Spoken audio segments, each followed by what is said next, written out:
Check 1, 2, check.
The views and opinions on this broadcast are those of wearecolerain.com and do not reflect the views of Colerain High School, the Northwest School District.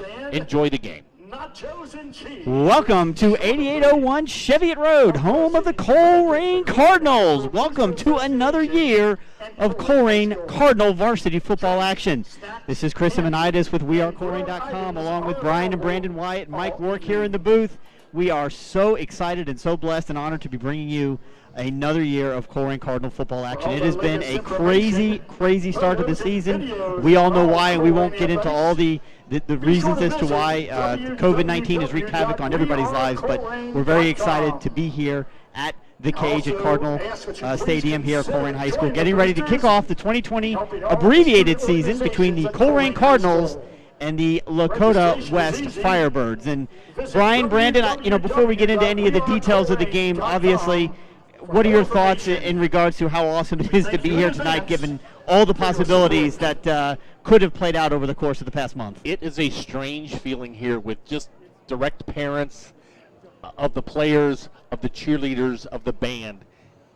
And no one else. And they're doing a moment of silence in the stands. But it's like a scrimmage, pre-game practice. There's no kids in the no student section, no junior high kids running up and down on the field. But you know what? It's all about the players on the field. We're playing. I'm happy with that. And as mentioned, there are some very distinct rules this year, probably only going to apply for this year. So as Chris mentioned, it is a shortened season this year. No 10-game schedule. It's a conference-only GMC 6-game schedule, and they basically took weeks 3 through 10 and moved them up. Or sorry, it was 3 through 9 and moved them up. So the Cardinals will have 6 games by just random chance. Those 6 games, 4 of them will be at home. For the Colerain Cardinals, 2 of them will be on the road. From there is no Harbin points this year. It'll go straight to the playoffs. So every single team that plays football this year in the state of Ohio will make the playoffs. And the reasoning for this is there might be a week that some team has to cancel the game because someone tests positive and we have a quarantine. So every team will make the playoffs. From there, the coaches from around the state will place the teams in brackets and so on and so forth. And Cardinals are possibly going to host every single playoff game until the state semifinals. It all depends on the seeding, right? And it all depends, and we'll have all those details as we get closer. But you're right. The teams have to opt in to the playoffs. There are teams that could choose to not play. And if a team does not what play, the team gets eliminated whatever comes first. They either play 10 games or going to eliminate from the playoffs. So if you can eliminate week 2 or 3 of the playoffs, you can schedule 2 more games. Up to 10 games total for the season. Up to 10 games total for the season. But remember this. Change next week. Everything can change We next just learned all the rules, but something and it can change as fast as yesterday. Yesterday, both Edgewood and it was Kings yes. and Edgewood's opponent, Fenwick, both canceled. So on a half day's notice on actually no practice. Edgewood will play Winton Woods because both of their teams, they were scheduled to play, were on quarantine for COVID-19, so they scheduled a game. So our next week's opponent could change. It's scheduled to be Oak Hills, for all we know, on a day's notice, an hour's notice. It can change if the two schools agree. As for the fans here, again, the tickets are limited to family members. I think each student, athlete, the cheerleaders and band, I think they got up to 4 tickets, I believe it was 2 tickets, depending on, I'm not exactly 100% on that, but there is designated spots in the stands where all of the fans are supposed to sit to enforce social distancing rules. So there's little red dots on the stands. Now, we might take some instructions over to Lakota West because they probably don't know. They probably don't. There are red dots on the visiting stands that they're supposed to be sitting on.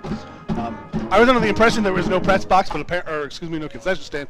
There is a small concession stand with limited items. Yep. All single-use things. And you look, the sideline's going to look a lot different there too, Brandon.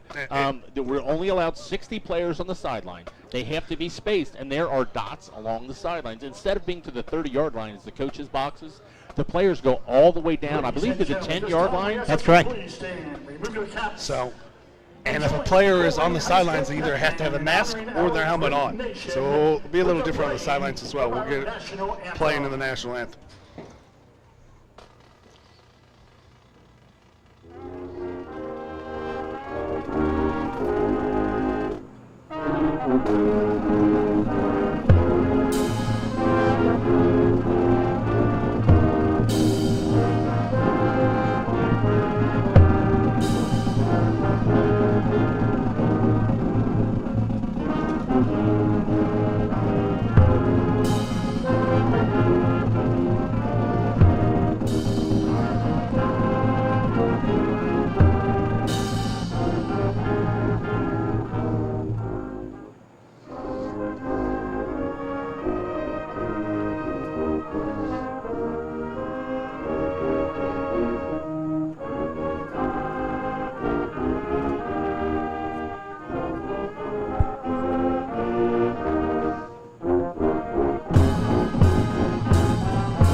Marching band for the Colerain Cardinals, and again, their social distance.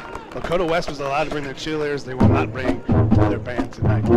Again, so you see a little bit different things going on during the game as well. We'll get into those rules as they pop up, and they'll be apparent right away. We talked about the sidelines during the game of play. The referees will minimize the amount of times they have to touch the ball. So instead of the ball being handed to the referee will mark the spot down where the ball is supposed to be with a beanbag, and the team will give the ball to the center, who is in charge of holding it and bringing it to the line of scrimmage. So that's going to be weird on both ends. Not only that, there'll be other little things like, again, minimizing contact on the field, along with they're going to minimize the amount of times that they have to measure for a first down. So there might not be any measurements this year for first downs. So it'll be very interesting, and as we go through the game and those unique situations present themselves, Brandon, we'll look to you to kind of point them out to our audience who are both listening and watching live tonight. For the first time, Waycross, who of course is our community partner and has been tremendous for Colerain High School in the Northwest Local School District and this entire community, Forest Park and Green Hills and everything here. They're here tonight, of course, coordinating the video with us. So the feed you're going to see, of course, on our YouTube channel is also available on Waycross through cable TV, Spectrum, and Phi Optics live tonight.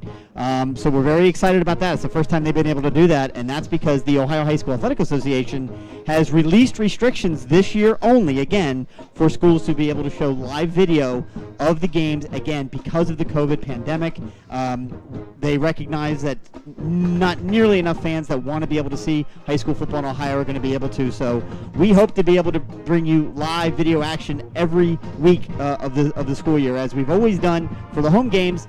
We're even going to try and do it on the road. We've got to get some clearance, make sure that's okay, some approvals from our visiting teams, which we still got to work through, even whether or not we're even going to be allowed to go. Our two road games are Oak Hills and Sycamore.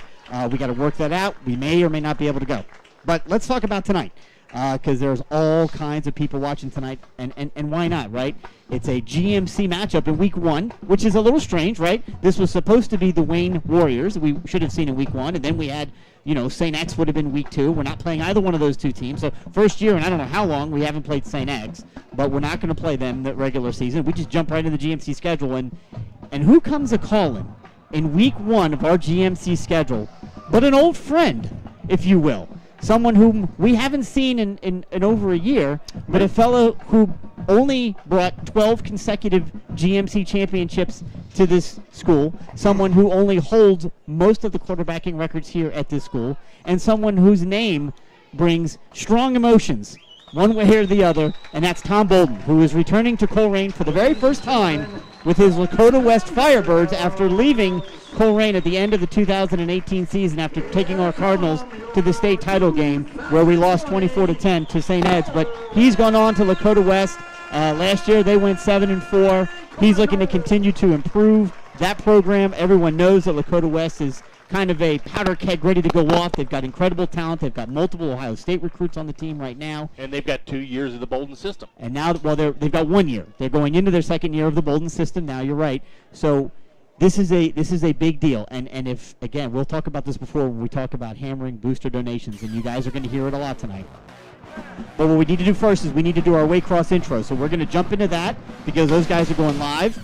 And as soon as I get the go-ahead from our Waycross team, we'll go ahead and redo our intro. So we're going to pause for just a minute. We'll jump right back into that.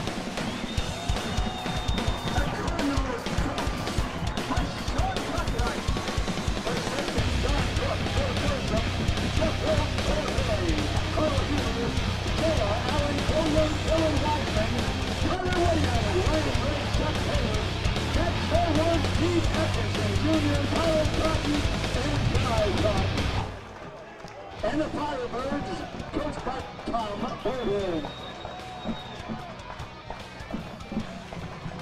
Welcome to 8801 Cheviot Road, home of the Colerain Cardinals. Your 2020 varsity football season is about to kick off. Thanks for joining those of our Waycross viewers, joining our wearecolerain.com viewers.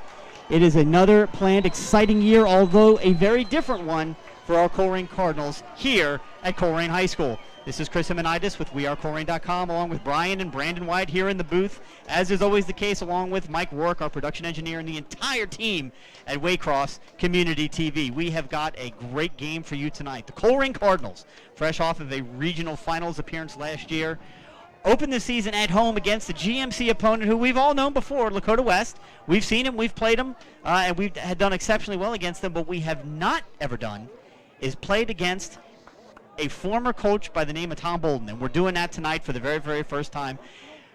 Former Colerain head coach Tom Bolden coming to Colerain tonight on the visitors' sideline with his Lakota West Firebirds, and we were talking about that before, Brian. Yeah, there's several Boldens on that side. The former AD, Dan Bolden, is an assistant coach over there. Yep. Let's talk about the players. His son, Ed Bolden, is a starting player and captain on the offensive line. And Tom, as he said, Tom had multiple sons, and we know all the Bolden names playing linebacker here. Tom said, "Hey, Mitch is my last chance at a quarterback." Well, what a quarterback he is. He started as a freshman last year, so Mitch Bolden is going to be wearing the Bolden number 7 for Lakota West. Yeah, absolutely. So this is a big game, obviously. Coach Tom Bolden bringing his, and you can see him walking along. He's on the other sideline. I'm sure Waycross will get a couple of images and shots of him tonight. The streak is on the line. You know, we're not used to playing GMC football here in Week 1, but the streak is on the line. The Colerain Cardinals, having won 83 consecutive GMC contests, puts that streak on the line right away, right out of the gate. So for those of you watching and listening all over the regional area as well as the country, thank you so much for joining us on wearecolerain.com in conjunction with Waycross Community TV. We are ready for kickoff. Yeah, Colerain had won the toss, and they deferred to the second half. No? Wait a minute. Looks like Bolden won and deferred to this. We knew somebody deferred to the second half. Colerain's going to start the ball on offense. So there's a kick deep, and it travels into the end zone. Whistle blown, ball is dead, and the ball will come out and start off for the Colerain Cardinals on offense. at the 20-yard line. And we talked about it being a little different with Coach Bolden on the visiting sidelines for the Colerain Cardinals. A little bit different for the Cardinals offensively this year. So I'll make a switch. Last year's starter, Freddie Johnson, is going to be an all-purpose player. He's going to play wide receiver. He's going to play running back. He's going to play defensive back. Colerain Cardinals are turning to senior Tyler Prather at quarterback, and Prather is a little bit different. Now, they'll still run some traditional option plays, but look for the Cardinals to throw it around a lot more this season. Yeah, you got some threats at receiver. We'll talk about the players later, but Coach Cutright, we'll see how much he mixes up the offense, but Prather does have a cannon. 6'4", 210 pounds, Tyler Prather under center. You've got MJ Flowers, the junior, in the backfield. The big fullback takes the ball, hands it right off to MJ, who's going to push it forward for a couple of yards. Call it 2 on the pickup. It'll be 2nd down and 8. Yeah, Colerain this year, limited players, not a deep roster, really challenged up front. This offensive line is undersized. You're looking Lockwood at 200, Marshall at 225, Anderson at 225, Ringer at 240, and Stanley at 225. That's probably the smallest tight end or the smallest offensive line we've had here in Colerain in a long time. Keep in mind, all 5 starters on the offensive line are brand new to the varsity level. All 5 starters are brand new. So there's a lot of breaking in here. This team is going to rely on the defense early if they're going to win games. Tyler Prather under center. Takes the ball, fakes the handoff, pitches it wide right, cuts back in towards the middle, does number 28. Looks like he's going to be tackled for a short gain. Amari Johnson with the pitch. Amari Shannon. Shannon, no, what? Amari Shannon takes Amari the Shannon, pitch. number 28, took the pitch. Yep. He's new. He's a junior. 6'1", 185 pounds. I think they're giving him 2 yards on that, or 1. 3rd and 6 Third for the and 6 Cardinals. now for the Cardinals. And defensively, the Firebirds are led by an Ohio State transfer from Louisiana, Jair Brown. He is transferred number 4 in, on the far sideline. and Alex Afari at the other corner. So very stacked at corner are the Firebirds defense. There he goes to Tyler Prather. Drops back to pass. It is in and out of the hands of the intended receiver, number 2. That's Isaiah Myers, the junior, 6'5", 190. And it'll be a a punt forthcoming for the Colerain Cardinals. Yeah, not a bad pass. He threw it up where the tall receiver can only get it just a little bit of contact right there. Knocks it down, so Colerain's going to punt for the first time, bringing it on Brandon Sinclair. It's going to be an interesting matchup tonight. Isaiah Myers, the big 6'5", 190-pound junior for Colerain, the wide receiver, up against Jair Hollywood Brown. Snap is back. There's the punt. Nice high punt. Fair catch called just inside the 40-yard line. That's where Lakota West will take over, I think 39. It looked like he had a little bit of room, kind of a little play. The safe play with 2 guys back there. Here's the thing, though. The Cardinals have the advantage or disadvantage, if you look at that, because they don't have a guy whose set job is long snapper. But the long snapper for the Cardinals is Xander Kendall, your starting middle linebacker. So as the long snapper, he can go right away. As soon as he snaps it, he can get down the field right away, and he's there. When your starting middle linebacker is kind of one of your gunners, it helps out from that long snapping position. So out of the shotgun, Lakota West going to take it over their first possession on their own 40-yard line. As we talked about, under center, or I should say in the shotgun, is 6'2", 185-pound sophomore Mitch Bolden, number 7. It's Tom's son. Snap is back. He takes it, hands it off on a sweep, plants his foot, does the runner, number 23. And looks like he's going to pick up about 2 yards on the run. That is, and of course he's not on the depth chart. Not on the depth chart. No, 6 Devontae Kiner. Is number 23, Aiden Miller, a 5'11", 200-pound junior. On the carry. Oh, sorry. Carry. I'm trying to get on the carry. Yeah, I mean, that's so frustrating. They sent me a depth chart, and he's starting, and he's not anywhere on the depth chart. Well, they could have switched jerseys, too, so it could be their regular running back just wearing a different number. Yeah. Or he could have got hurt this week. You don't know. Yeah. I don't know. So he picks up 2. He's going to bring down a 2nd and 8. So safe play. Nice little sweep there for Mitchie on the first handoff of the game. A little movement right there. And a flinch. They tried to go hard count right there, and before he went in motion, number 5 for Lakota West kind of flinched. Yep. That was number 29, Ken Willis Jr., the cornerback for Colerain. Picked that up immediately and pointed it out to the refs. Yeah, Adrian Davis flinched. So they'll bring up a 2nd and 13. Those hidden yards that can help you along the way. This Colerain defense is stout. Only 2 juniors out of the 11. All the remaining 9 are all seniors. So there's some pressure in the backfield. Five's got it. He's going to be tackled behind the line of scrimmage. I think they're going to give him the line of scrimmage. Well, now So no he's gain on the play, maybe one. He scooted out of the tackle. He was stopped for the whistle, but he fell forward, looked for another yard. They're going to give him about a half yard. You know, we're talking about the Colerain offensive line. This Lakota West, you know, they've got a big Tigray. That's what I'm calling him. Shibola. 6'6", 300 pounds going to Ohio State, but they're 300, 270, 250, 260, 280, 240 across. That's where the battle's going to be won tonight. And the offensive and defensive line of either side is a 3rd down and 12. Well, Colerain is returning big UC recruit right in the middle, Dante Corleone. We'll get to him in just a second here. It's 3rd down. There's number 20 on the blitz. Mitch gets out of it. He makes some room, but he's not going to pick up enough for the 1st down. That's not holding. Bolden takes the ball down and tries to scramble. Good pressure from the outside from the Colerain, from Levert Jarman. Forces him up the middle, forces him down. Minimal gain, a 4th down and 6, and here comes the punt team. This is a great spot for the fake, as your backup quarterback, Caleb Rao, is also the kicker punter for the Firebirds. That was number 30 that made that tackle for Colerain. Terrell Banks, a 6'2", 175-pound sophomore. Yeah, I've heard rumblings about him. He's one of the players to watch this year. 6'2", 175 as a sophomore. And he's got 3 solid years in this program. That's excellent. We've got whistles on the play. Delay a game. Firebirds took a penalty. I think they're trying to give them some space so they can down it a little easier inside the 20. All right, so both offensive series stalled for both the Cardinals first and then the Firebirds.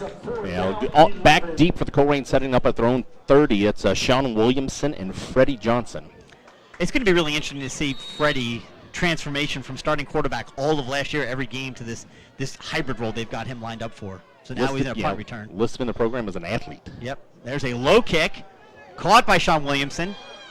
He's tackled but gets out of it, stays on his feet. He's up to the 40-yard line, and that's where he's taken down. I think maybe back to the 41, so net gain for the Cardinals. They'll take over 1st down and 10 here. No score early in the 1st quarter. And if you're a little confused at home, that orange bag that the referee is throwing is not a flag. They are marking the ball with a beanbag, and the team is responsible for placing the ball. So the center will get the ball here for the Colerain Cardinals and bring it out to the spot that he has. I see another look at that return by Sean Williams. Initially stopped, but keeps going, and a big hit. But picks up. We're going to hear a lot from Williamson this year. High expectations in the return game and defense. So there was a flag on the play. So that net of 20 becomes a net of 30. So 2 punts, and the Cardinals gained 11 yards via possession, not by yardage-wise, but moved the field 11 yards. It is the quietest football game I've ever been to. This is just bizarre. It really is bizarre. I'm guessing in watering holes around the area that may be streaming us, it may be even louder there than what it is here.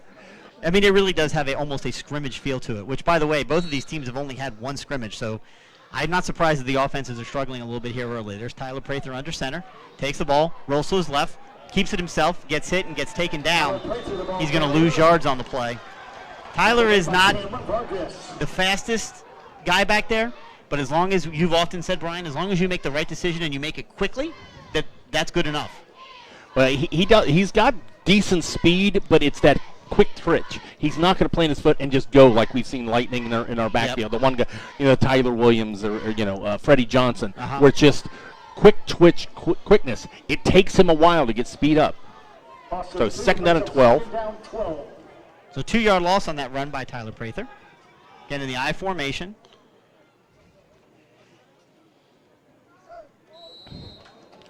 Whistles. I think the Cardinals are offsides. False start on the Colerain Cardinals. So was 1st and 10 is now 2nd, or excuse me, was 2nd and 11, now 2nd and 16. We talked about the Colerain small offensive line. This defensive line led by Andre Profit, 6'3", 290 pounds in the middle, but they go 220, 260, 260, 235. So each one of their defensive linemen is larger than our largest offensive lineman. It's a big school. They got a lot of kids, yep. and they They always seem to. I mean, look, Lakota West has never been short of talent. They've never been short of numbers. So here we go, traditional wing formation for the Colerain Cardinals. There's a counter. Run up the middle. Oh, he almost got loose. Mari Shannon with the carry on the counter picks up pretty much the penalty yardage. It'll set up 3rd and 11. Stopped by Quasi Jones. That name sounds familiar to some of you. It's because Quasi is a transfer to Lakota West from Colerain. That was outlined in the preview that was posted yesterday morning. Again, as a reminder, or if you're new to wearecolerain.com, we do a weekly preview every week. Usually posted on Friday mornings. This week we got it out a little bit earlier just to get everyone the information in regards to playback times on Waycross as well as live times both on Waycross and here on wearecolerain.com. So 4 wide. Here we go. Shotgun formation. Yeah, not a surprise. They're going to be throwing here. 28 in motion. Tyler Prather's got the ball, drops back, looks to pass. Looks for Isaiah Myers and overshoots him. Yeah, he was jammed at the line. Really didn't get a clean release. Alex Safari hit him right there and just kind of threw off the timing of the play.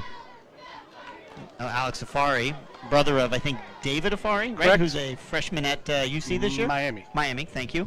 6'3", 200-pound junior is Alex Safari, so he's still got 2 years left in him. So Colerain unable to get a first down here on their first 2 offensive series of the game. Yeah, this is going to be probably the story until this offense kind of gets themselves in line. Oh, there's a muffed punt. Number 4's got it, and it looks like he's going to try and get the first down. I think He's he got close. it. I think he might be just short. No, he got it. 4 to the 1. He got the 42.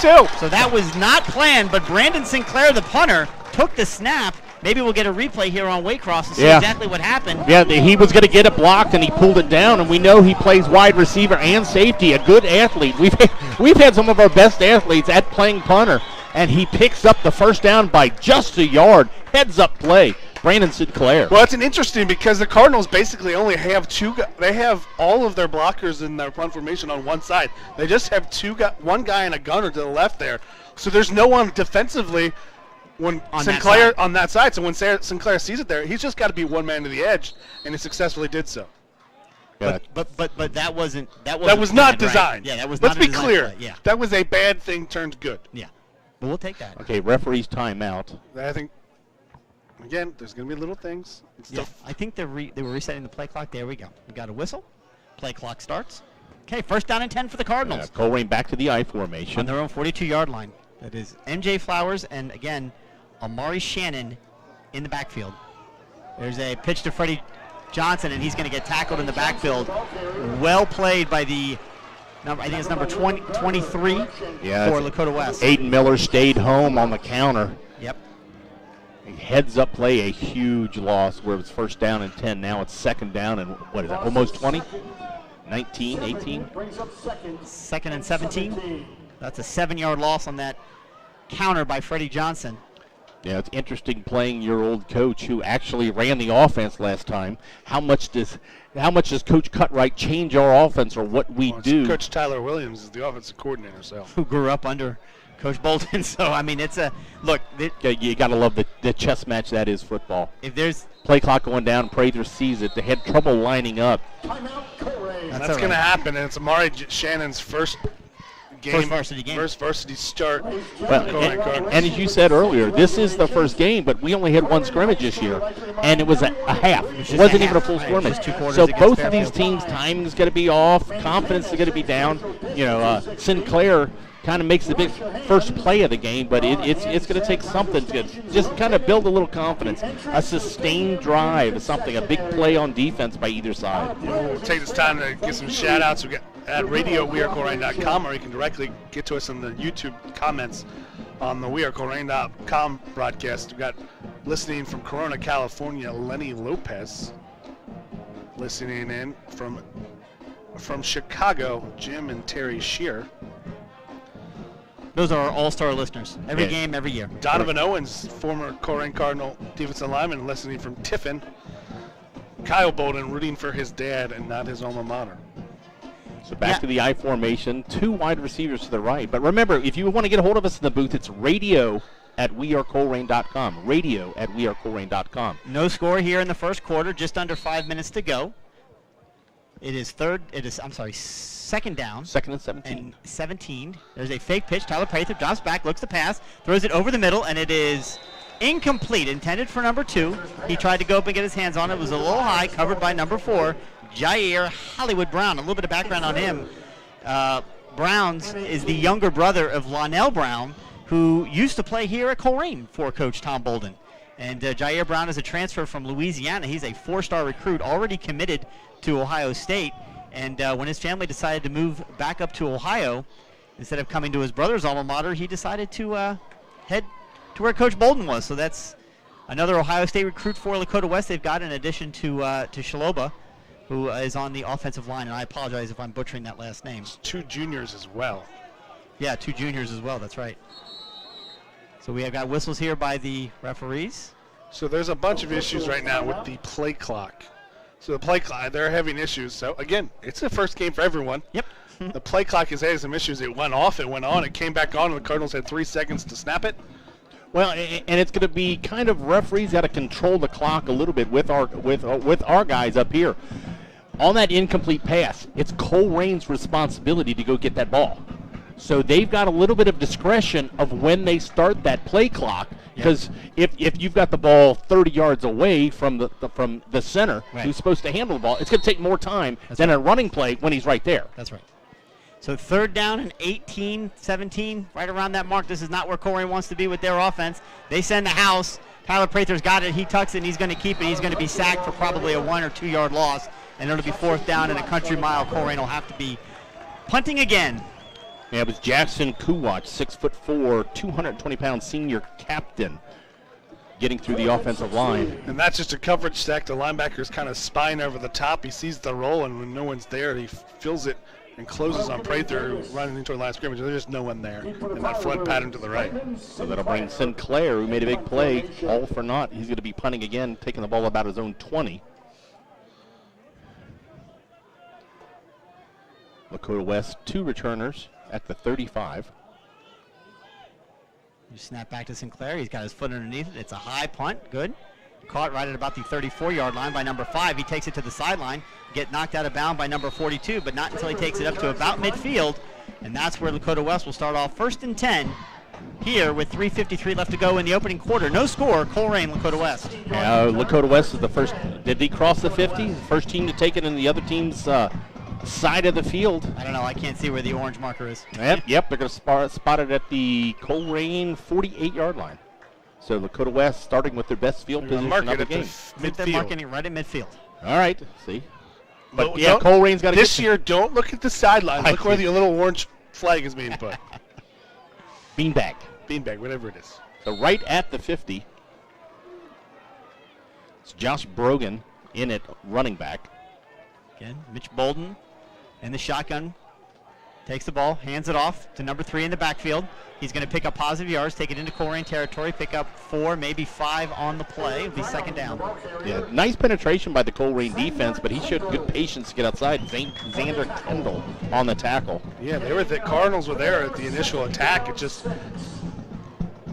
good blocking by the wide receivers. Firebirds did a good job of being patient, and the running back follows the pulling guard and picks up 4 yards. Talked about Dante Corleone earlier. He is a senior University of Cincinnati commit. He's listed at 6'2", 340, right in the middle of that defensive line. So he's a load to move. They can get some pressure on the quarterback. Bolden did fumble last year 17 times. Snap is back to him.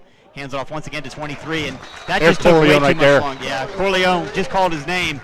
He busted through that offensive line. That's going to be a tackle for about a 2-yard loss. You had 2 things going on there. Corleone being a big man, and also up front, Lakota West was a little off in their cadence. I think Bolden snapped it, kind of collapsed his hand for the snap. I think they were not on the same page as an offensive line and a backfield, and the easy penetration, and that play was blown up before it began. Colerain needing a big defensive play here on 3rd down and 8. And they help him out a little bit. They go hard count, draw him off sides. That's unfortunate because now you're going from 3rd and 8 to 3rd and 3. Well, and even if they don't get it now here at 3rd and 3, you're at the 43-yard line. This is 2-down territory to get 3 yards. In a game where scoring is at a premium, you could be right, Brian. And West counters. They're going to take 2 of their wide receivers out and put 2 tight ends into the game. Yeah. It's kind of hard to see the numbers. It's is that 16 and 88? 16 and 88. It looks like what we call it. What is it? The tank package. 88 is 6'4", 240-pound junior. I don't have 16 on the depth chart here. Let's take a look. 16, 6'4", 200-pound senior. He's going to be short. Yep, there's a handoff, and he is short. Picked up maybe, 1 yard, maybe 2? So good play by the Colerain defense. Again, this team is going to be led by this. And it's going to be less than that. He's going to need the 40-yard line. It's at about the 42. Yeah, Lavert Jarman again from his outside linebacker position. Yeah, Lavert Jarman, I think, is a name we're going to have to pay close attention to because I think he's going to really take a step forward this year. Nice to have, by the way, number 5, Michael Best back in. He is a senior, missed almost all of last year to a blown knee and completely recouped that thing, and he's back, and he's a force in the middle of the defense. So 4th down, Tommy Bolden being risky and going for it. Mitch has got it, pitches it out to number 23, and he's going to get tackled. Oh, big hit! Short. Speaking of the return of Michael Best. Yep. Michael Best with the tackle there. What a play. I hope we got a replay on that. They go option the outside. Colerain says, no, we run the option. Michael Best flew through the air. And give credit not only to Michael Best, because Michael Best is the one who stops the forward momentum, but he might have fell forward if Sean Williamson doesn't get off of his block and kind of get in there and kind of make sure that he doesn't fall forward for the first down. And great shot there on the replay by our volunteers here at Waycross. Thanks to you guys for showcasing our student athletes. You're here every week, so thank you guys. And we'll look at the replay again as it looks like he's got it. And kind of a head shot right there, a little high, but Williamson does get off, and we see as this replay, he kind of gets turned around, and there's the ball. He's 1.5 yards short. Cardinals going to mix it up here early, and they're going to go to their tank package. Xander Kendall, Michael Best, Deontay Corleone, Temazen Cachet, defensive players in on this play. Freddie Johnson back under center. Well, Tyler Prather had a shot with his first 2 series. Now they want to mix it up, put Freddie Johnson under center. There's Michael Best in motion. Freddie Johnson under center. Takes the ball, hands it off right up the middle, up to the 45-yard line. So 5-yard gain on first down. We'll take it. How about when you go tank package and your linebackers and your extra guys you bring in are bigger than your offensive linemen? On every single one of them, yes. Was that MJ on the carry? I think it was. Flowers. Yeah, so MJ Flowers, he's 6'2", 215 pounds. We missed it. Brandon Sinclair, defensive player, also in on this package. So I'm sorry. So that was Flowers on the carry. Again, a big step forward needed for Flowers this year in this offense. 6'2", 215 at fullback. He's got to be able to move the pile. There's Freddie Johnson. He takes it, and he's going to get tackled right at the line of scrimmage, so well defended by Lakota West. A little interesting look there. They overloaded the right side, and they take Freddie around the left side, go one-on-one. He's only got one person to beat, and nice penetration, 94. Got a name for that one? Daniel Laritz. Yep. So 3rd down and 6, under 20 seconds to go here in the opening quarter. Tyler Prather back in at quarterback. I'm not even sure that they're going to get this play off. They will have to snap the ball. Yes, there will. No. There's 10 seconds. There's 10 seconds on the clock, and there's 9 on the Okay, no, the play clock. opposite. Flip it. Yep, they're going to let the time run out. Let the timer. So, after 1 quarter of play here at Colerain High School, it is the Colerain Cardinals 0, the Lakota West Firebirds 0. And we'd like to thank a couple our local establishment helping us out here tonight. You guys are listening to the game live at Game On. Thank you, Hunter Hampton and your crew. You got to split the pot going tonight. Every single dollar that is going to go to the athletic department. So if you haven't bought a ticket yet, please buy a ticket. Tip your waitresses. Thank you, Hunter Hampton and Game On. So after a quarter of play, not much has happened. It's been exactly, I think, as we would expect to see. I mean, I think, this is going to be a low-scoring affair. We felt that was going to be the case over the course of the week as we've talked about it. I mean, I can see this game 13-7, 13-10, somewhere in that range. And keep in mind, too, the strength of Lakota West is their defense, and that's where Coach Boney uses the same philosophy he did here that Combs did. You put all your best players on defense, and you make do on offense. Right. Yeah, they don't score, they can't beat you. So, yeah, it's a defensive struggle, and Colerain's strength is their defense. So 3rd down and 7. Breaking it into a new offense because the defense knows exactly what you're going to run in your normal offense. Yep, so 3rd down and 6 on the scoreboard. There goes Freddie Johnson in motion. The snap is back to Tyler Prather. There's pressure. Oh, he had the screen set up beautifully. Yeah, He can get his feet set. Releasing out there, that was number 9. MJ Flowers, the fullback, out wide open in the Oh, flat. he's there. And Tyler, again, this is his first varsity start, I think, right, at quarterback.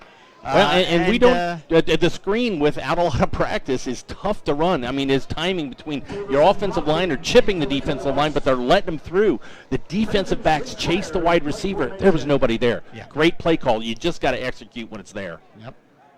Execution has been shoddy on both sides. And honestly, this is going to be key here because I think a big thing here is going to be the difference in special teams between these two teams. Snap is back to Brandon St. Clair. He's got it. He's got his foot underneath it. A nice high punt. Fair catch called at the 20. It's dropped. It's fumbled. I'm not still loose. Still loose. It is fell on by Lakota West, but all the way back at the 15-yard line. So interesting they didn't call a penalty because fair catch was called, but a Colerain player kind of bumped him. It was close to being in that area where he's let's interfering. See here. I mean, he didn't. He got out of the way, but he's right in front of him, and he kind of bumped him there. I was expecting Cardinals a got flag. lucky there. Let's be honest. Yeah, I think so. I think they got a little lucky, but there is a change of possession. West does have the ball. Unfortunately for them, though, they're going to start all the way back at their own 16-yard line. So and him not making that fair catch, they've lost 4 or 5 yards on that fumble. The ball scooted back, so kind of. And not surprised, Coach Bolden is out of the 20-yard line, kind of giving it to the refs a little bit, going, "Hey, my guy got hit, and there's no flags." I don't know if he necessarily touched him. We didn't have the best. I don't think it matters to Tom. Yeah, it does. I don't know if he touched him or not, but you do have to give him the ability to catch it. So it's a moot point whether he touched him or not. It doesn't matter. I mean, he may have, he may not. He didn't look like he did, but he may have. Who knows? But it doesn't matter because he still has to give the returner the ability to catch the ball and not interfere. So it's not like you can go up to him and put your hand in his face or anything like that. Right. That probably should have fell in that category. Yeah, and it gives the Firebirds their worst starting possession, field position. They're going to start at their own 16. Just into the second quarter, no score. First down and 10 for Lakota West. Mitch takes it, runs wide, pitches it wide. He's going to get tackled, but not until he picks up. I don't even think he actually ever got tackled. He took the ball away out of bounds. He picked up, 6, maybe 7 on that play? Yeah, it showed a lot of. He's at 23 again? That's 23. On the depth chart, we don't have him. It's Aiden Miller. He's listed actually as an inside linebacker. They've moved him to the back. We don't know if it's just a wrong number listed because in the depth chart we have their starting running back is Brian White. Well, I know at 22. Their whole thing is wrong. They gave me Bupkis here for this. It's not pretty. We saw a first adjustment from the Firebird offense. They're kind of going play side. Cardinals are crashing to that strong side, and now they've got options back to back to that weak side. Yep. So that was a 5-yard pickup on the first down, and here's a 5+ yard pickup all the way out to the 30. We'll call it the 34-yard line. It's going to be the first down gained of the day. This one by Lakota West. For the offense, we had the special teams first down. Yes. We did have the special teams first down. Yeah, he just runs hard here. He gets behind the big offensive tackle, Strola. Does a good job driving downfield. So Tom Bolden, of course, as we all know, has always kind of fancied himself a bit of an offensive mind. So he's had a couple of series now to check out this Colerain defense, and again, he knows so many of them. The seniors were all sophomores the last time he was here. So he's messing around with his offense here a little bit to see if he can find a way to get some room. There's a good hold up there in the front, and there's a deep pass down the far sideline, incomplete, intended for number 5, but he overshot him. Oh, he was there just to hitch and go, and the defensive back bit on the hitch, and he was wide open. He overthrows him, throws the ball out of bounds. And Adrian Davis, a little stop and go on Ken Willis, and Willis bit on that stop route. But Adrian Davis, no chance of that ball. I don't even think, even if he's able to track it down, it's out of bounds. Yeah, it's overthrown by about 6 yards and out of bounds by about 3. Ken Willis, a junior, has already been offered by the University of Akron, but he did not show it there. Part of that growing process, huh? You're talking about a 16-year-old kid out there. He's got to learn, and he will. Snap back to Bolden, takes it, hands it off. That's going to be tackled by number 20. Your boy Jarman again. Yep, Jarman on the tackle. Looks like only about a 1, maybe 2-yard pickup. It'll be third down. Jarman did a good job last year. Basically was Jalen Thomas needs to play offense, not defense last year. Give me a break on defense as a sophomore. Switching from 33 to number 20. Are they leaving the offense in? It's third down. It's third down. I'm sorry.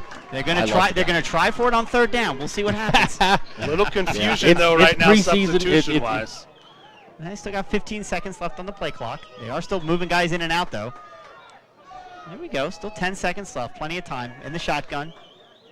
They're still moving around. Now they're running 3 wide here. They got to call a timeout. 4 seconds, 3 seconds. Yep, Mitch Bolden signals a timeout. Lakota West first timeout of the game. And here's a dynamic I would like to watch. I grew up at the Boldens. I've known Tom since the 2nd grade. Normally, the Tom that I know, with the quarterback not getting everybody lined up, would have just destroyed the quarterback. He has mellowed in his age, and you know. He definitely has. But it's his son. Yeah, but as a dad, I know my son didn't like it when I coached him. It's just kind of an interesting dynamic, just because I know the family. The thing with that timeout, though, is it gives Coach Cutright the ability to counter on defense, because they did not have a nickel package. They had their base package out there, and the Firebirds were in a 5-wide set. Yeah. It should have been a 4-wide set, and the running back was lined up wrong, but hence the timeout. But Cardinals will need to get a chance to adjust, and we saw in the scrimmage that Freddie Johnson played a little defense, so you might see him substituted into the game here as a kind of a slot corner. Let's see. He's out on the field, standing next to Coach Joseph, and he is not going to go out there. Yeah, he's out there. Going to go out there. Yeah, there he is. Looks like Colerain's going to go a little bit smaller up front, a little bit quicker, and extra defensive back. Yeah, basically Williamson's going to drop back to safety corner. Yep. Freddie's going to come play that corner.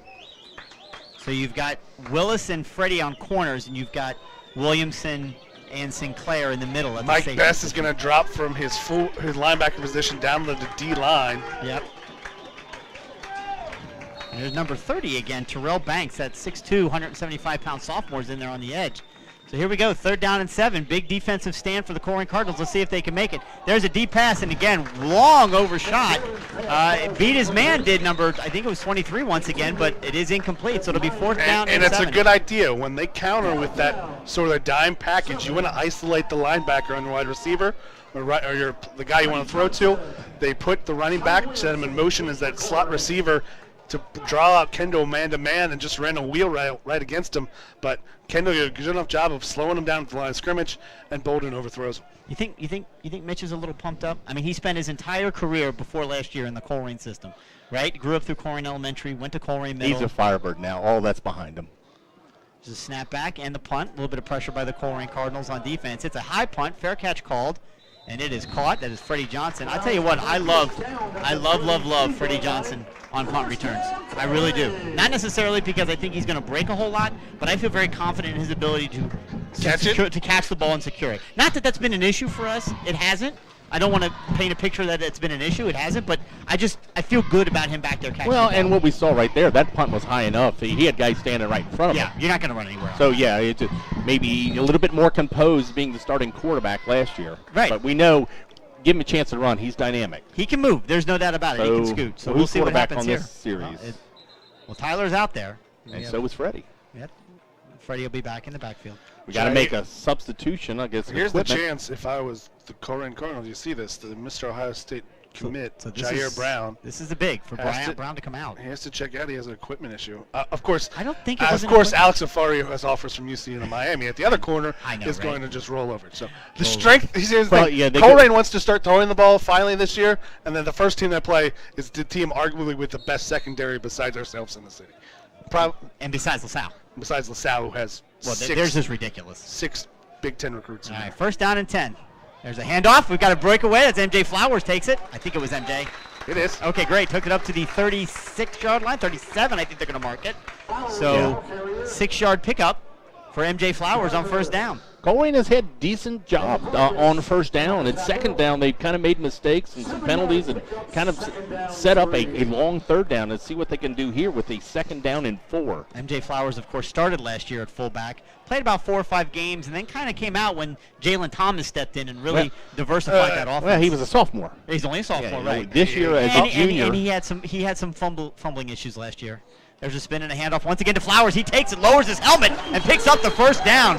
Good run for the junior, MJ Flowers. All right, looks like Cutright and Williams have made some type of adjustment up front, and these are just straight dives by the fullback. I don't know if they're not dives. They're little fullback traps. Yep.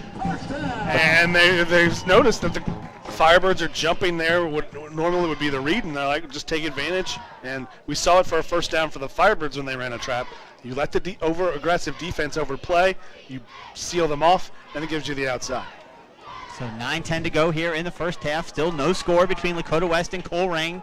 It has been a battle of two very good defenses so far. First down and 10 for the Cardinals on their own 44-yard line. Tyler Prather takes it, snaps it back to Freddie Johnson. He's looking for some room. It's some good defense there. There's a flag thrown. Yeah, on the edge. I think they're going to get Colerain with a hold. It's usually where that's thrown in the midst of trying to find Freddie some room to run, and I think it's going to cost him. I'll tell you what, just looking at this Lakota West defense, not just the three guys on the defensive front, but that 33. That's outside linebacker, 6'4" Kuwach, another one of your captain. Yeah. That's an impressive, just an appearance-wise, just an impressive defensive front. Yeah, you know, it's interesting. You talked before about the depth, right? But the interesting dynamic to the season, again, is no varsity team is permitted to have more than 60 players on their squad. So each team is just picking their best 60 and dressing them and putting them on the sideline. So you would think that would benefit a school like Colerain. Wow, right? Yeah, that's all. Yeah, absolutely. And if you look at the depth chart here, a lot of their seconds are seniors. Our seconds are sophomores. So just full depth, but that's a huge spot penalty. That's going to take it all the way back to the 30-yard line. Yeah, that is huge. 1st and 24.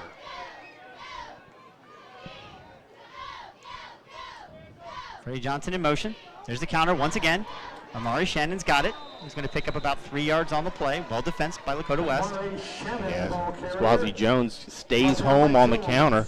He's got one man he's got to make the tackle. There's nobody else there, and he fills the hole properly. Jair Brown back out on the field for that play. Who's out in the last play as well? Yeah, I figured as much. Yeah, wait for Colerain and Prather. We've seen a couple throws downfield in the attempt. Just kind of a little swing pass. Get your athletes out in spaces. You know, just a quick pop to the outside to your slot receiver. It is really interesting to see the dynamic where you have Tyler Williams, the offensive coordinator, again, who's the all-time leading rusher here in Colerain history. What he does with this offense where they want to throw the ball. There goes a man in motion. Tyler Prather drops back. There's only one guy deep, and it's Isaiah Myers. And he's got just beyond Isaiah Myers. He got on his horse, and he dove for the ball just beyond his outstretched fingertips. So beautiful pass by Tyler Prather. He's got to get a little air underneath it and let his athlete get underneath him. But, he doesn't need much, and he had 2 steps on him. We saw Mitch Bolden overthrow him twice. Prather takes a hit. You got to think that kind of he gets hit on the back end of his release. You got to think that probably took a little bit out from underneath the ball. Yep. Was that Brown that he blew right by? It was. Yep.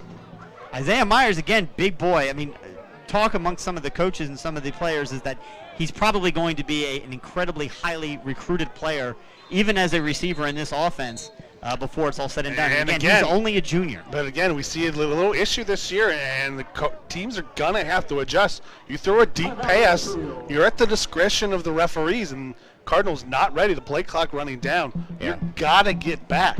You're almost going to have to designate your ball boys, your ball men, whatever you want to call them, have one deep and one short, everybody with the ball in their hand because, yeah, as I said, that one was 30, 40 yards down the field. Can't they bring a ball in from the sideline? They did bring a ball to the sidelines, but Myers has to run all the way back.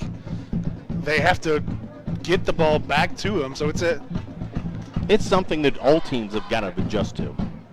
Do want to take a quick second here and thank all the Colerain faithful. As I look in the stands, everyone is masked up. Everyone is social distance. They're sitting on their dots. They're doing a great job. This was the case last week during the scrimmage. And, if you care about the students and you care about the athletes, no matter what the sport is, you're going to follow the rules and follow the guidelines because the OSHA is sending out what I'll call compliance officers all over the state.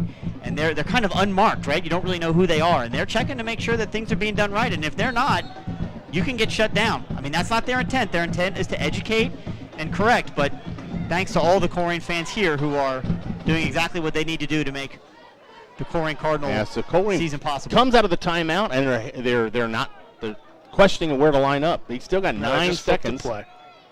6 seconds on the play clock. Tyler Prather under center directly, takes the ball, hands it off up the middle. MJ Flowers has got it, so no intent there to try and pick up the first down. It was a safe handoff right up the middle. MJ picked up 3 yards. It's going to be 4th down and 17, 18 yards. They're going to punt. So unfortunately, what started off as a good series there, really got undone by the holding call and put Colerain in a hole they just couldn't get themselves out of. 4th and 18. getting back to the interesting thing, I mean, what do you guys think about, I mean, Tyler is the offensive coordinator, clearly grew up in a very traditional triple option-oriented run offense, now being asked to kind of manage more of a passing offense. It's an interesting dynamic. Sinclair gets the kickoff. It takes a good bounce, picked up at the 30, taken down to the 35, up to the 35. Sean Williamson on the tackle. We get into it. He went to Akron and they kind of ran a spread, but he also has experience, and you saw a lot of it. You see it with the way they ran the ball out of those heavy sets, out of those kind of unbalanced formations. Tyler played a couple years in an arena league where running the football is a very different, very kind of formations. It's not a kind of spread it out kind of offense. So you have to take a little bit of that. You take a little bit of what you had at Akron. You take a little bit of what you learned here at Colerain.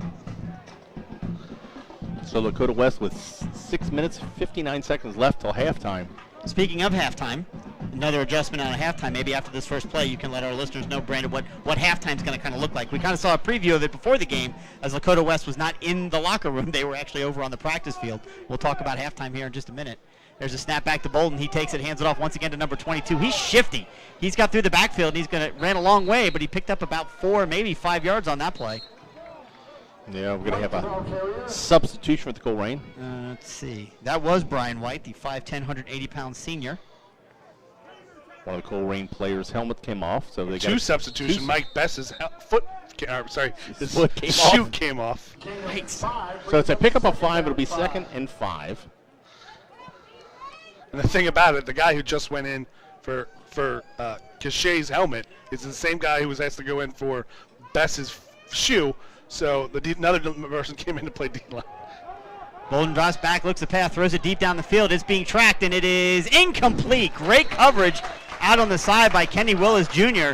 He turned his head around, looked for the ball, almost came down with it, but number 6 didn't let that interception happen, and it'll be 3rd down and 5. Yep. Much better pass for Mitch Bolden. And the receiver has the kind of over-the-top space, but Willis does a good job of closing the gap, using his body, and he turns it from a kind of the receiver having the advantage to he closes, uses his body, and the DB has the advantage. Great replay there on Waycross. Thanks again. You could see that play out beautifully. So now it's 3rd down and 5. And clock stops there. Play clock down to 6 seconds, 5 seconds. Mitch Bolden in at quarterback again for Lakota West. There's the clap and the snap back. Looks the pass, throws. It's a short pass, and it is way over the intended target's head. It'll be 4th down and 5. Yeah, just looking for a quick hook there, and it was well covered. Well, I'll tell you what, that's the pressure. It's a pressure and a mistake by Mitch Bolden because he went to the outside hitch. The inside hitch was much more open for the first down. But he still has to connect on the throw because that was high. I didn't get a number. There was a 50 number. 53 for Colerain. Got great. Deshaun Stewart got great penetration, and maybe he couldn't get to that slot receiver because the hand was in the way. So 6'2", 245-pound junior defensive lineman. He's been in on a couple of plays now. There's a high snap back, almost blocked. Thank you very much. Yep, and it goes out of bounds. We'll see where they mark it. The referee's going to take it all the way up to the 49-yard line for the Colerain Cardinals. So they'll start on their own 49. 7-yard net, and again, another special team. The way these offenses are going, the way the defenses have really controlled the ball, it's going to be the special teams that really dictate it. So far, the Cardinals have won that game, and they've flipped the kind of the field position. But right now, last possession, that advantage was wasted away with that long penalty. So the offense got to adjust here and make a play. How big is the first score of this game going to mean? I mean, I think it means a lot, right? It will get the first score will give that team the lead. Oh, I knew it was coming. I walked right into that. Here we go. There's a handoff up the middle. Good pressure. Pick up about 4 yards on that first down run. Once again, MJ Flowers. Yep. And again, we saw the adjustment from Firebirds. The Cardinals overplay the motion. They went against it. Again, the Firebirds defense kind of overplays the motion, and they kind of try to do that little fullback counter underneath and catch it. Flowers just can't get away from the grip of that interior line, but he's got enough from the hole and the formation to pick up 4 yards. Got Freddie Johnson in the slot this time. Give him a quick hitch out there. You got single coverage. Yep. Oh, ball's on the ground. Tyler Prather picks it up. That's going to be a 2-yard loss. Yeah, Prather never got the ball from center. It just falls straight to the ground. But it's 2nd down that's killing the Colerain Cardinals. You cannot make that mistake. Now it's 3rd down and 9. 3rd down, and Sinclair's going to come in the ball game. This could give us three He's wide in it. receivers. Hamza Abdul Wahid. No, Nope. not the case. Yoel I Cachet, know. your tight end. Still a fun name to say, Yoel Cachet, but do miss Hamza. The Cachet brothers, Yoel and That's right. Temesgen. They a long time to get this play in. 10 seconds left at the play clock. They're going to have to move quickly. They They have do one have time. one timeout left. Shotgun formation, Yep, 4 5 wide seconds, receivers. 4 seconds, 3 seconds, 2, 1, and there's the Timeout. timeout. Yep. Just they were close. They probably would have got that off, I think. Yeah, called from the sidelines. That was that cut right that called. I And don't he's know. looking at his Couple offensive coordinator.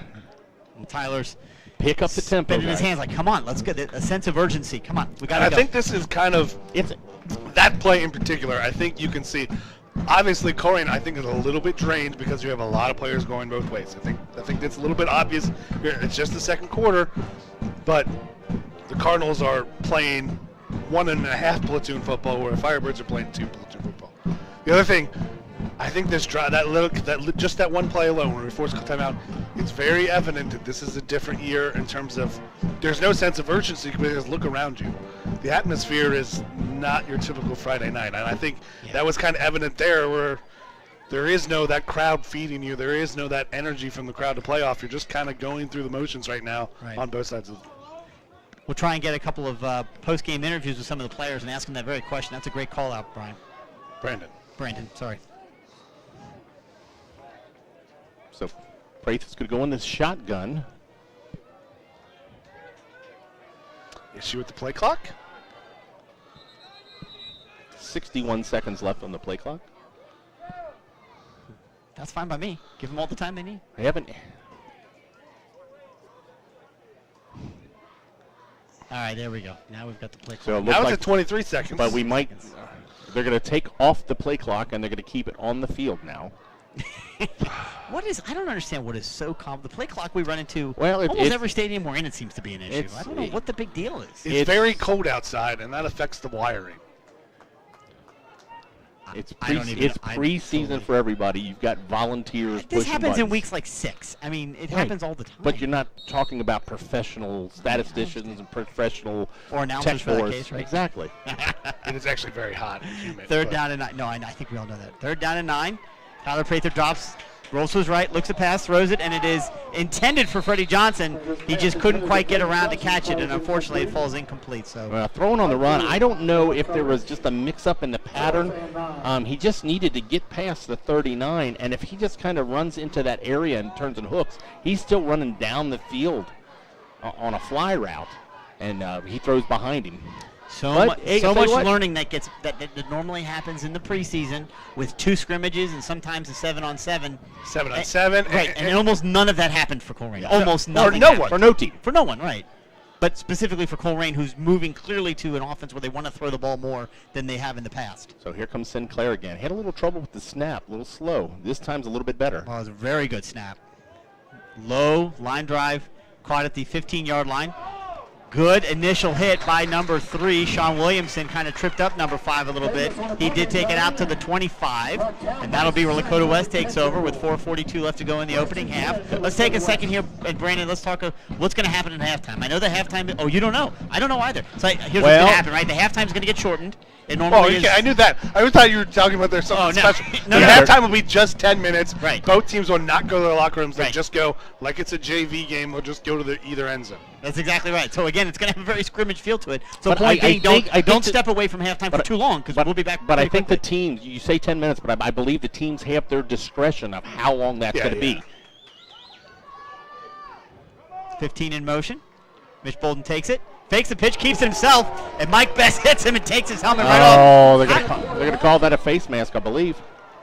He wrapped him up, and he took him down, and the helmet came off. But did he grab the grab the mask, Maybe. or did just Let's the take a look here arm and see here on Waycross. slide up?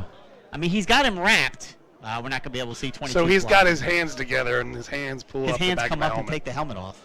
That's not a penalty. Maybe they pick it up. Personal foul. They are calling it a face mask. Well, That's Foul, face mask, Colerain. Yeah, I don't know the ruling because he's not intentional. He doesn't grab it. It's just the act of his arms are catching. His locks in his arms and See his if we can arms. see it here again, the replay. What? His arms his roll arms up. are wrapped around his shoulders And as they- he's No, tackling. no, he got a little nope. finger. It slides got up a and he little grabs finger. it. He got a little finger in there. Yeah, he slides up and he grabs it. I got it. So does Michael Best have a high tackle issue? Because we saw it That's before on the far sideline. That's twice Well, we've seen he's he's tackling kind of high. a tall linebacker. And He's not the 6'7". running back ducks under you, Chris. Oh, I understand. So that's a first down. Brings the ball out to the Lakota West 39. First down and 10. Still no score. 4:32 left to go in the opening half. Defense being asked to do a lot on both teams, as both offenses are really sputtering here a little bit. No real scoring threat at all so far in this game. Mitch Bolden takes it, hands it off to number 22. White's got it. He's going to run around, look for some room, and he's going to slip and fall because there was a wall of Cardinals there, and it's going to be a 5-yard loss. Another big play by Jarman. Yeah, Levert has been all over the place, and he does a good job. As the outside linebacker, his job is to keep contained, and he doesn't rush down, he doesn't collapse down. He keeps an arm on the guy trying to block him, keeps the outside, and the running back has two choices. He either tries to go around or he cuts it back in, and this time, in an attempt, he kind of took the worst of both worlds. He tried to go outside, cut back inside, realizing he doesn't there, and just kind of slid on his butt, and he's an easy tackle. So 2nd and 13. They brought in the 2 tight ends again. There's a pitch, a short pass out, an immediate tackle. Again, tackle made by number 29, Kenny Willis Jr. No gain on that play. It'll be 3rd down And and 1. Willis showed it last year, starting as a sophomore. We saw it. He hit that big hit in the Fairfield game. He is a very, very good open field tackler out there on the outside for the Cardinals. Yeah, Lakota West runs a play that I was asking Colerain to. Just kind of get your guys out in space there, just a one-on-one, and Colerain makes the tackle. They brought in the extra defensive back, Freddie Johnson, in the ball game. They've gone with an extra defensive back. See if they can put pressure up front. Mike is working hard to collect scores from around the city. Timeout, Coach Bold. And we'll try and have those scores for you at Firebirds. halftime, as we have along with. Oh, the it'll have first to be half fast stats. this year, won't it? Oh man, Yeah, that's we a don't lot have- of pressure on me, isn't Yeah. it? Well, Mike's over here writing down some stuff, and he's already got some. He's also got a very interesting one right off the bat. Yeah, we've got 2:48 We do left know to that play. Witten Woods and Edgewood were not scheduled to play, and they played. We also know St. X doesn't play till tomorrow. That's right. That's what we know so far. LaSalle. LaSalle and Elder are playing tonight. Who? I think they're the Blitz 5 game of the week, and they normally play in Week 10 every year. So they're completely flip-flop. This whole season is just bizarre. It's You know just what? a You know what? bizarre feeling You know what's to it. even bizarre? You love the neighbor. We've got the rival with the Boltons, but our friends there at Game On. Yep. It's a Colerain establishment. It's a LaSalle establishment. I believe they got both games going on right now. So There you go. Just root for the red team. You're exactly right. They're loaded with Red fans all over the place. So a bunch of Cardinal fans, a bunch of Lancer fans. And remember, buy a ticket for Split the Pot. Thank you, Game On. Yeah, exactly. I Big tell you, shout out to Game On and a everything they do big to play support. right now. If Colerain can stop them with 2:48 left to play. Colerain doesn't have any timeouts left. Lakota West only has one. So the most important thing here is do not give up the big first down. 22 now, empty backfield, 3 wide receivers split wide to the left. Mitch Bolden drops back, looks the pass, throws it over the middle. It is caught, and a first down is achieved by number 22. Sean Williamson made the tackle, but not until the ball is complete into Colerain territory, all the way down to the 41-yard line. It'll be a first down for Lakota West. And the same thing they did last time. Motion that 5th wide receiver into the slot. Get him done, but instead of this time running a wheel route where he has to kind of bend out and run a route where you might overthrow him, it's just a straight go route. Hits him right away. And he ran his pattern right where the outside linebacker blitzed from, so it's a good call. Good read by the quarterback, and Mitch makes the delivery. Yep, big conversion on 3rd down for Lakota West. 2 minutes and 22 seconds and counting.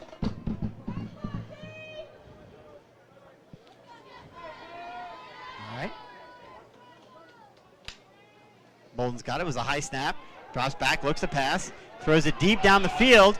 It is going to be incomplete, and there's no flag on the play, and Tom Bolden is losing his mind. And so is the entire Lakota West side. It was just kind of a jump ball. There's no uncatchable pass in high school, and there's a lot of contact down there. Well, you'll probably see it here on Waycross. I'm not going to say this, but I'm going to say this. Oh. No replay. Sorry. That's okay. There's also a very large section in the Lakota West section that's not socially distancing. I don't want to get it shut down. I'm just saying. So it'll be second down Big, and 10. big incompletion. No call by the referees. Other than incomplete. Second down and 10 for Lakota West. Does stop the clock. Yep, 2:05. They're throwing the football here. That's what they're trying to do. They've got a couple guys deep on the Colerain Cardinals. They got to get pressure up front. Yep. Jarman has done a great job making tackles. This time it's a The only mental thing mistake. is, he didn't. He's on the outside. He can get back. Isn't he allowed to get back? He's not on the interior. So that does pick up 5 yards. They gave up 5 yards there with no time coming off the clock. Yeah, we don't know what kind of kicker that they've got, but they're almost into field goal territory. I think this is the deepest penetration for any offense of either team so far this game, right? Yeah, considering we only got to like the 45. Right. Have we played it down in West territory? Yeah. Yes. And then we fumbled it the first Yep, play. that's right. So there's the handoff by Mitch right across the middle. A good hit made, but a good run by number 3 for Lakota West. He got smacked right in the middle and kept running. Yeah, he picks up 3, and again, Best's helmet comes off, so we're going to make a substitution on a big third down play, third down and short. First his shoe, now his helmet. Mike's got to keep that helmet on. We can't afford to have a third down and short and not have Mike Best out there on the field. That happened last week. He lost the helmet in the scrimmage too. Strap that thing up, young man. So big, the sparse Colerain crowd. I mean, it's pretty full for what it can be. Again, I think this would be a good play for Bolden if he knows, or for Lakota West to play action throw it. If you know you're going to go for it on 4th down. Minute and 30 left, no score. Mitch Bolden takes the ball, fakes the handoff, keeps it himself, tries to pick up the first down, and he's going to be short. Tackled right at the line of scrimmage. Yeah, they run an option there. He keeps it. He probably should have given that ball up. I don't think it matters. The man on the outside there, if you see here, that's, again, Lavert Jarman. He was there, I think, regardless. And I don't believe it was a read. By watching the replay, it was a straight quarterback follow. He does lose a half yard. Here comes 4th down and 3. Under a minute to play in this first half. Colerain stands are on their feet trying to implore this defense to make a second 4th down stop on the day. Lakota West they do have a timeout left, but they don't want, if they don't get it here, they don't want to give Colerain any time. Don't go off sides. They tried. Yep. They tried to clap him off sides, and the defense held. They'll let the clock run down. Which is interesting to me because, I mean, what is it? 34-yard line plus 17. It's That's a 51-yard attempt. I mean, you're not going to. Yeah, but they have. My understanding is Caleb Brow is a very accomplished kicker. Well, maybe they do shoot them, right? Because you're right. As long as it goes into the end zone, it's a Colerain touchback. gets it at the 20, and they're going to have less than 20 seconds to try and do anything with it. Which and they no timeouts left to stop the ball. So. But they have. You add all that up, and it's. You're right. It makes total sense for them to now attempt the extra point. Well, they're not going to. They just lost 5 yards. It went from the 51-yard field goal to 56. They didn't lose 5 yards. They called timeout. They called timeout. Okay. Yeah. Honestly, I think they're just going to go for it. But. Oh, absolutely. And then they've got a couple downs. I mean, if they pick up the first down, they can down the ball.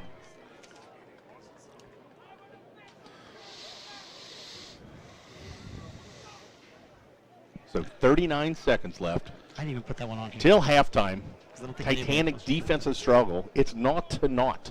Not. 4th and 3 from the Colerain 34-yard line. This is football of the European variety. It's 0-0. Nice. So they do not send on the field goal team. Yeah, it's expected. It's Tom, right? He's in Colerain territory. He wants to try and it's a low risk, high reward situation here. So Mitch Bolden in shotgun. One goes in motion. Snap is back. Takes it. Hands it off on the sweep. He drops back. Looks to pass. The throw is deep down, and it is incomplete. Incomplete pass intended for number 5. Number 29, I think. Is he the one out there? Yeah, Kenny Willis. Kenny Willis Jr. Ball was kind of underthrown, so it turns into a jump ball. Lakota West does get a hand on it. And a kind of a giveaway, though, because Caleb Rowell, again, mentioned as your kicker. Right. He's also the backup quarterback. This is the first time you've seen him in motion getting the football. I think you might think he's going to be throwing the ball in that situation. You think? You're right. Caleb Rao, who started last year as the starter for Lakota West, before he got injured, I think about 2 or 3 games in. So now the Cardinals will take over, first down and 10 at their own 29-yard line with only 31 seconds. They're not going to do anything here but take a snap, take a knee, run the clock out. Yep. So we'll make sure that happens without the ball getting fumbled in anything. And there we go. Tyler Prather takes it, takes a knee. Will he have to snap they the should ball have one done. more time? Should have brought Freddie in. Ran that. What was it? A couple years ago. Don't put the knee down. It was middle. Was it Middle Tennessee or Eastern Kentucky? Western Kentucky. They kind of faked it. Is that the MEAC? I mean, is that what you're No, asking? it was a MAC game. It was a Maction game. Action game. And it was like right on the edge of if they could run the clock out or not. Right. So they faked taking the knee, and he ran like 40 yards, and then they could take the rest of the knees for sure and run it out. But there will be no such nonsense here. After one half of play, Cardinals knee all the ball, clock will run out, and after one half of play here at Colerain High School, it's the Lakota West Firebirds 0, the Colerain Cardinals 0. We'll be back shortly with scores from around the city as well as stats from this game. I don't know that they'll be all that pretty to look at, but we'll have them. Thanks for tuning in to WeAreColerain.com and Waycross Community TV.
You got the scores for me?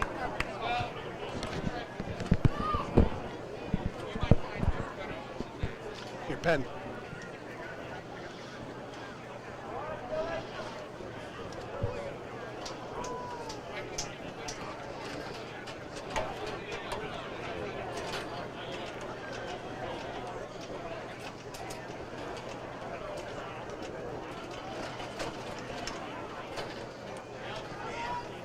In cooperation with state regulations, Colerain High School would like to remind everyone to please wear a mask at all times. Maintain a safe social distance of 6 feet and wash your hands. There are hand sanitizer stations located at the entrance and concession areas. We thank you for your cooperation. And also, please take time to visit the concession stand. Margot and Lynn are eagerly awaiting to serve you, along with our other concessionaires.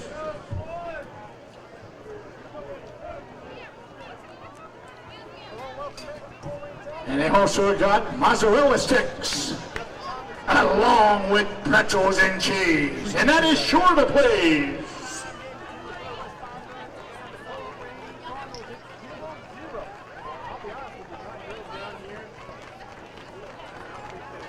UC Health is proud to be the official orthopedics and sports medicine provider of your Colerain Cardinals.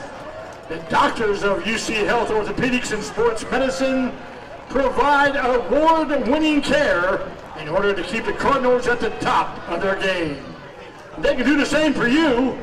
UC Health's world-class physicians diagnose and treat all orthopedic, spine, hand, joint, trauma, and sports medicine conditions. Learn more at uchealth.com. Experience why we see the power of rehabilitative care every single day.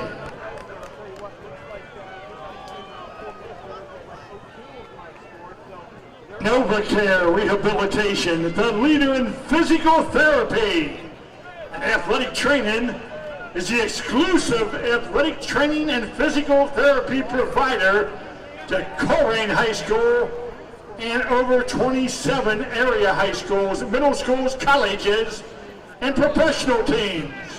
From football players to soccer moms, and from weekend warriors to working professionals. Injuries happen, and when they do, let NovaCare's team of professionals get you back in the action. For a center near you, call 909-3460. NovaCare. And attention all spectators, per GMC bylaw and Colerain High School policy, spectators are not permitted on the field at any time at the conclusion of tonight's game.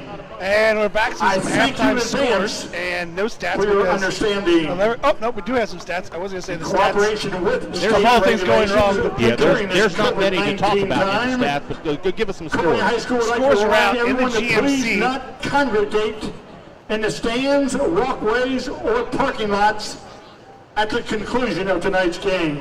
Yeah, Hamilton That leads includes Princeton Cardinal 14-13. Village. Princeton scored right before Please half. wait for your to fix the child extra in your point. car at the conclusion of the game. Fairfield Thank and you. Mason are tied at 3 apiece. Oak Hill's looking for Coach Roden's first win.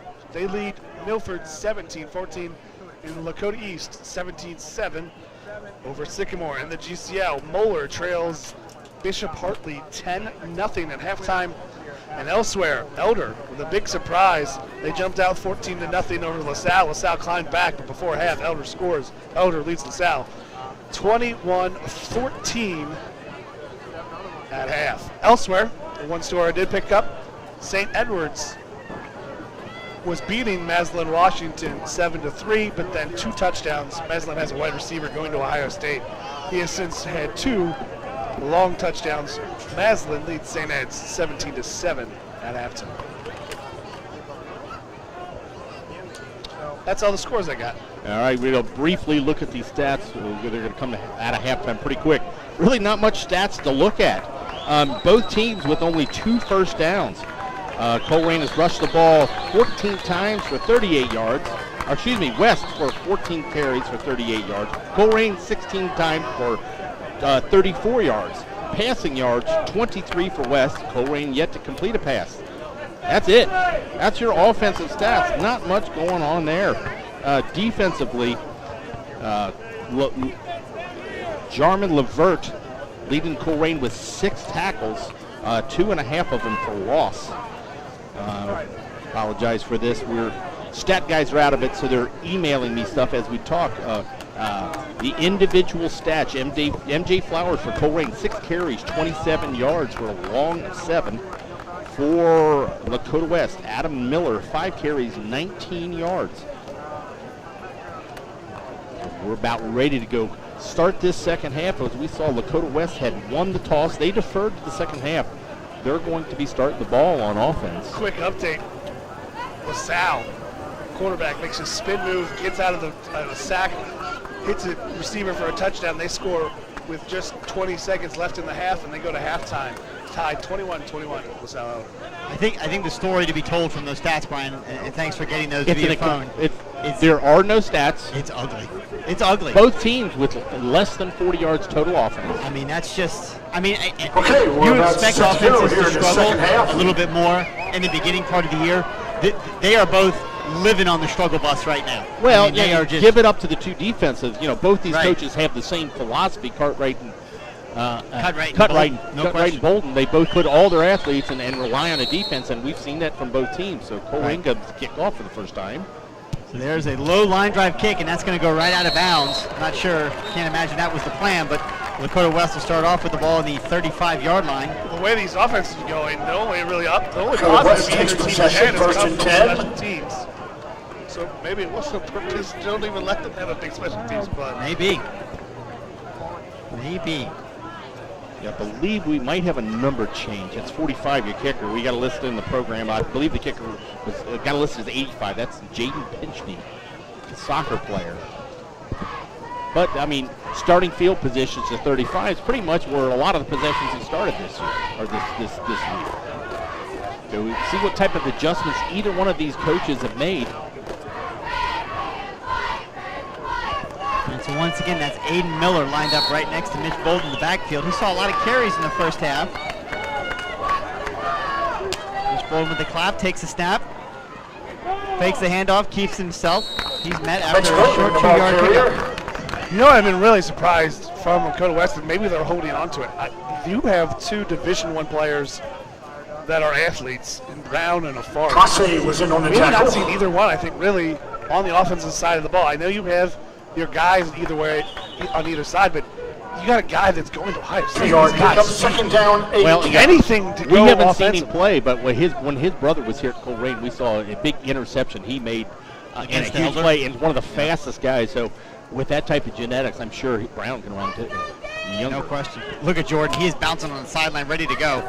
There's a pass out to number 5. He sidesteps the tackle, sidesteps another tackle. That ball's coming back. Williamson was blocked in the back. Davis, the ball carrier. There's a flag out late in there as well. There's I don't David know, Andre we're on the going to have playing surface. a second flag. I think it's the same thing. I'm guessing it is. Well, that second one came in awful late. There might have been something behind the play. Block in the back, spot foul. No, he's just making sure that everybody saw the first. Lakota West. So again, second down, which has killed Colerain. This time it hurts Lakota West. They get a player out in space. He makes a couple guys miss, but we look here, just a blatant block in the back.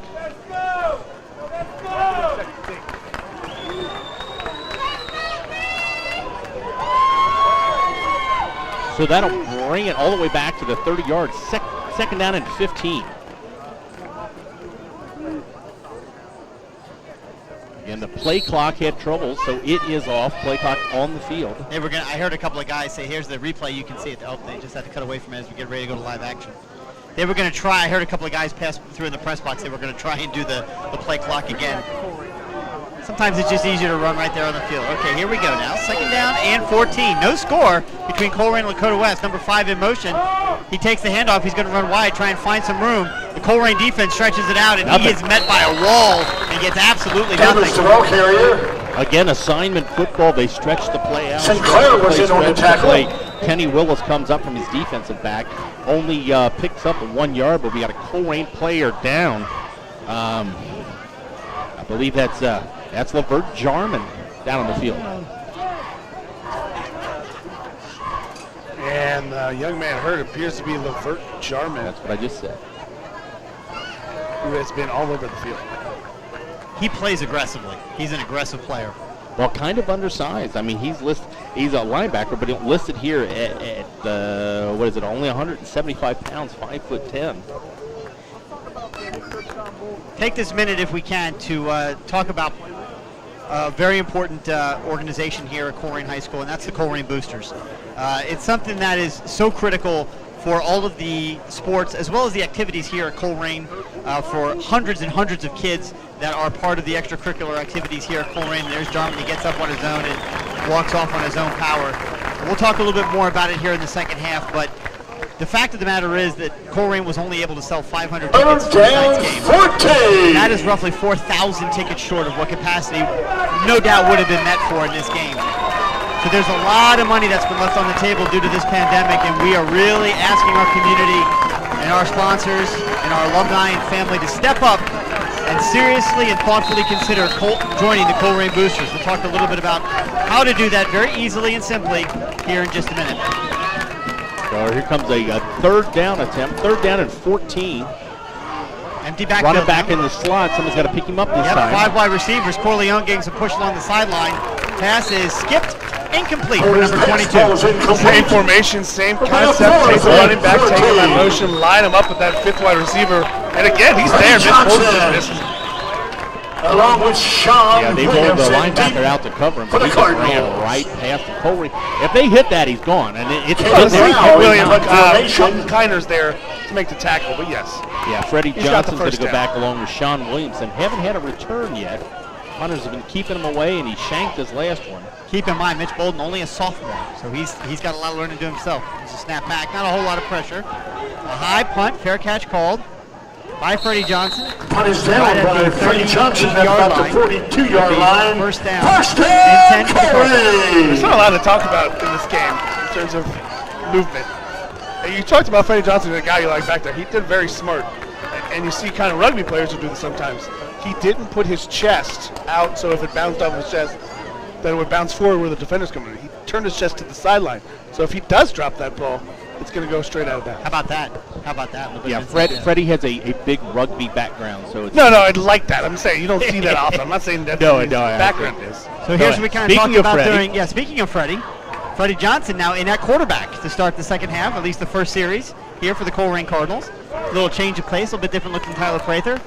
There goes Freddie Johnson's going to take it, keep it himself, step it up into the middle. He's going to pick up Freddie Johnson, maybe the ball 4 yards carrier. on the play. I think this is the right Tackle move. on the play by Cam Vargas. Well, you got to try something. I mean, you've only had, 34 Gain yards. of of 3, offense. second down, Prather has 7. he didn't have a completion. Hadn't had a lot of time to throw the ball. He had a couple close. Well, a couple of those throws, he missed, and you kind of wonder if he was, just a little hesitant in the backfield. I mean, I would be. If that Afari kid is coming after me, I don't know that I want to stand in and take that hit. Freddie Johnson, of course, a senior, was a starter all last year, has a level of confidence. There goes Shannon in motion. There's a handoff to MJ Flowers. He got hit immediately and MJ taken down. Flowers, No the gain on the carrier. play, so it'll be 3rd down and 7 upcoming. They've had success with that fullback coming on Vargas. the opposite side, but this And time, Kuwach good penetration. on the tackle. This defensive line is one of the best that I've seen at the high school level in a long time. We've Third got down, a good 7.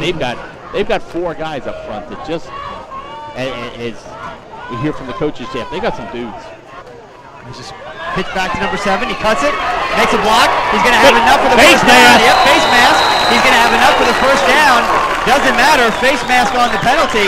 Number 7 on the carry. Shannon Murray with his first carry Penalty of flag. the night.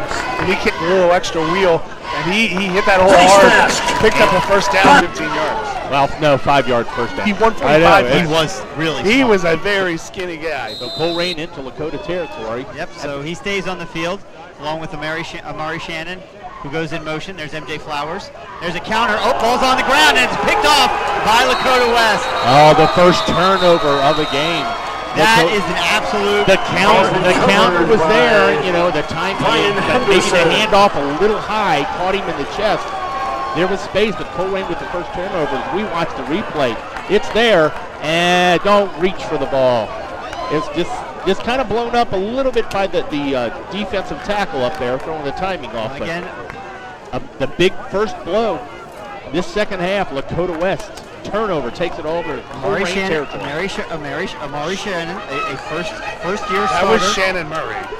There's Shannon Murray and there's Amari Shannon. Just we're going to have to get our names right there. But he's learning too, and Freddie Johnson was there encouraging right on the sideline, saying, hey, come on, we got to get it. Can't do that. I mean, you're moving the ball. You pick up a first down. So Bolden back in there now. There's a handoff into the middle.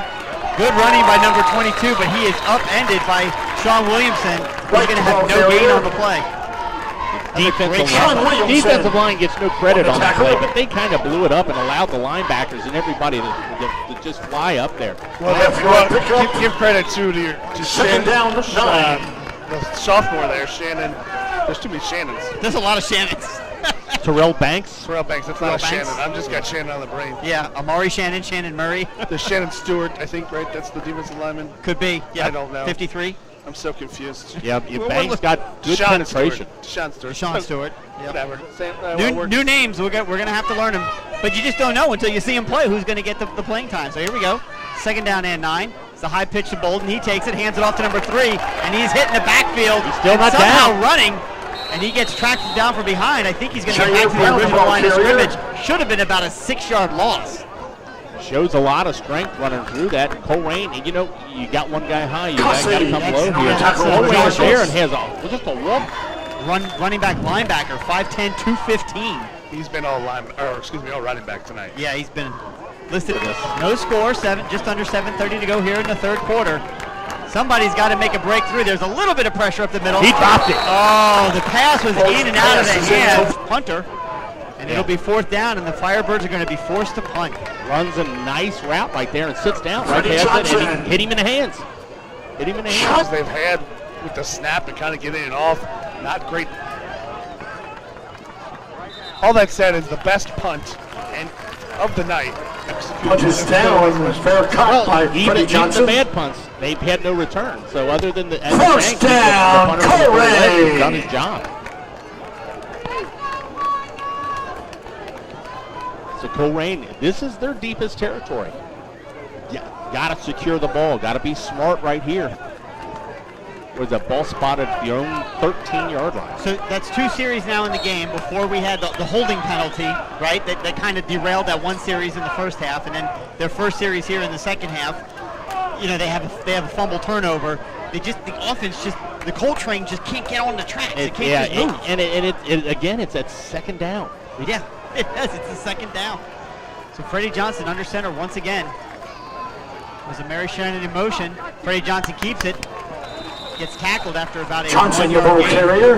Yeah, good job on the Lakota West backside that play. They did not feed. The Cardinals are trying to get them to overplay that kind of motion man play fake, and they do not. They stay home, and Freddie Johnson able only to fall forward for a minimal, maybe a half-yard gain. Yeah, that was Walters and Watch on the outside for Lakota West. This is where you'd love to see like Isaiah Myers run like a 10-yard out, right, or a 10-yard in, and just kind of sit in the middle. They did give him a yard on that play. Yeah, they gave him 1 yard. And there he goes, takes it, pitches out once again to Shannon Murray. He's going to try and get wide, make some people miss. He's still on his feet. Gets taken down from Shannon Murray, the ball carrier. That's going to be a first down, Cardinals. Henderson was in on a tackle. We may have something going here with Shannon Murray. Like to see him on the edge. And you got to give credit. Who's that? 52, Ed Lockwood.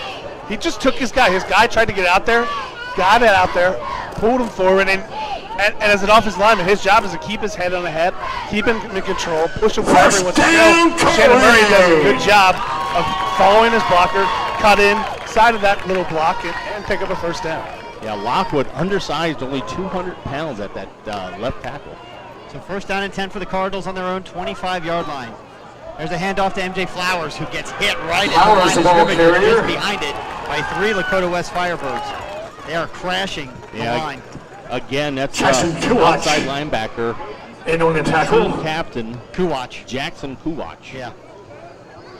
No gain on the play, second down, 10. His father, I believe, was a Colerain guy. Really? Yeah. I believe his father was Kurt Kuwach. Sure. Just pure speculation on my part. No, because I believe I see Kurt on the sideline. All righty. Second down and 10. No gain on that run by MJ Flowers.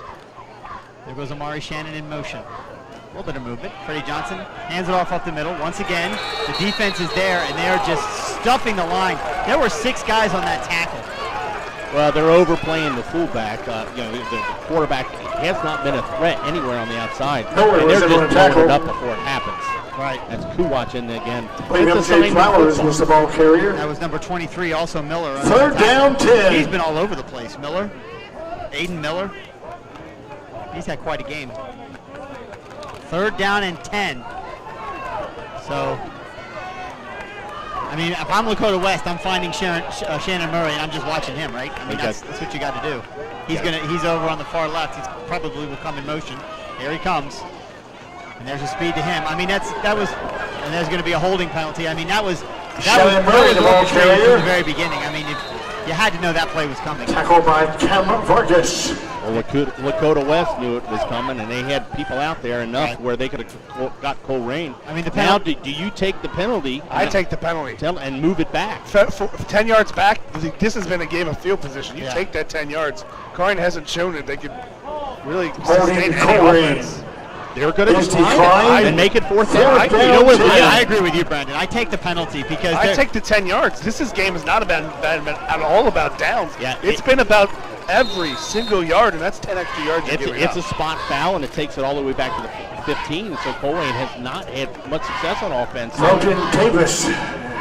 Sinclair back this time kicking from about his own Brandon Sinclair. Yeah, so if they take that penalty, he's on the goal line kicking that ball. Well, they run another play, but what? Oh no, Brandon Sinclair tackled, hit, taken down. Let's see where he got all the way out to. He couldn't get the punt off, and he's tackled at the 7-yard line. Unbelievable bad break for the Colerain Cardinals. They've been having trouble with the slow snap, and Sinclair, first-year kicker, he's almost got to learn. They blew it up right away. That's a tough decision. You say, hey, no matter what's going on, you got to kick it. He made a great play last time. This time, another big defensive play, a momentum changer, a momentous play here by the Lakota West. And again, we said the way this game's going is going to be the first special teams huge mistake, and there it is for the Cardinals. You're putting your defense on the 7-yard line, and you're asking them to. That's just not fair. A person goal. 3:56 left to go in the 3rd quarter. I mean, the game is just flying by, right? And there's no score. West with a big package in the game, Bolden under center. Yep, under center, I think, for the first time tonight. Takes the ball and hands off to number 3, and he's hitting the backfield and taken down for a loss. Tried to stay on his feet, but Jarman in the backfield. Brown, the ball carrier. Jarman's got a way of getting through traffic. I mean, that's a sixth sense a linebacker needs. Not an overwhelmingly big kid, but he in space he makes plays. They only gave him a 1-yard loss on that. That's about right. Is that about right? Yeah. He didn't get him down right away. He was kind of fighting real low center of gravity, and he fought for a little bit. 2nd and goal. So now they back up 1 yard, and all of a sudden, Mitch is out. Nobody's covering the slot. Yeah, number 5 is wide open there. Yep, we've got somebody coming over now to cover. Mitch Bolden takes it. He pitches it. Number 3. That's a missed tackle. 3 gets out of it. Brown, the ball carrier, knocked out of bounds by Lippert. Yeah, they got a weak side option. Get the ball out there. Sinclair comes right up, missed the tackle, but he slowed him up enough for the Colerain defense to collapse. A big 3rd down. You don't want to give up the touchdown. If you're going to give anything, keep him to 3. I tell you, we don't have a huge crowd here tonight, but the Colerain But you can hear them. The Colerain faithful are cheering and clapping, trying to urge this defense to do really an impossible task and hold West out of the end zone after only needing 7 yards to start. There's some pressure. He's chipped. Bolden pitches it in. And it's picked off by Sean Williamson. He takes it out of the end zone, and he's got a catch. There is a flag on the play. There might be a roughing the passer. There's another flag way in the back. But if there's a roughing the passer, that's after the play. No, it's not. We'll see what it is. Roughing the passer, it's on us. But is that... We'll see what it is. We'll see what it is. It is roughing the passer. I saw the referee signal it, but does that change of possession? It's a 1st down, though. Is that half the distance to the goal? It's half the distance to goal, 1st down. Oh, so what is elation here by Colerain is just going to win. Seriously, cannot catch a break. Cannot catch a break. Didn't see it. I don't know if we got a replay. I didn't see it either. I think Waycross is... Here's the replay, but it's you're not going to see it because the pass is thrown and picked off. So So not only does it take the change of possession away, it gives them a first down, half the distance to the goal. So personal foul and a Penalty is sideline. against Colerain. Maybe we can get another look at it.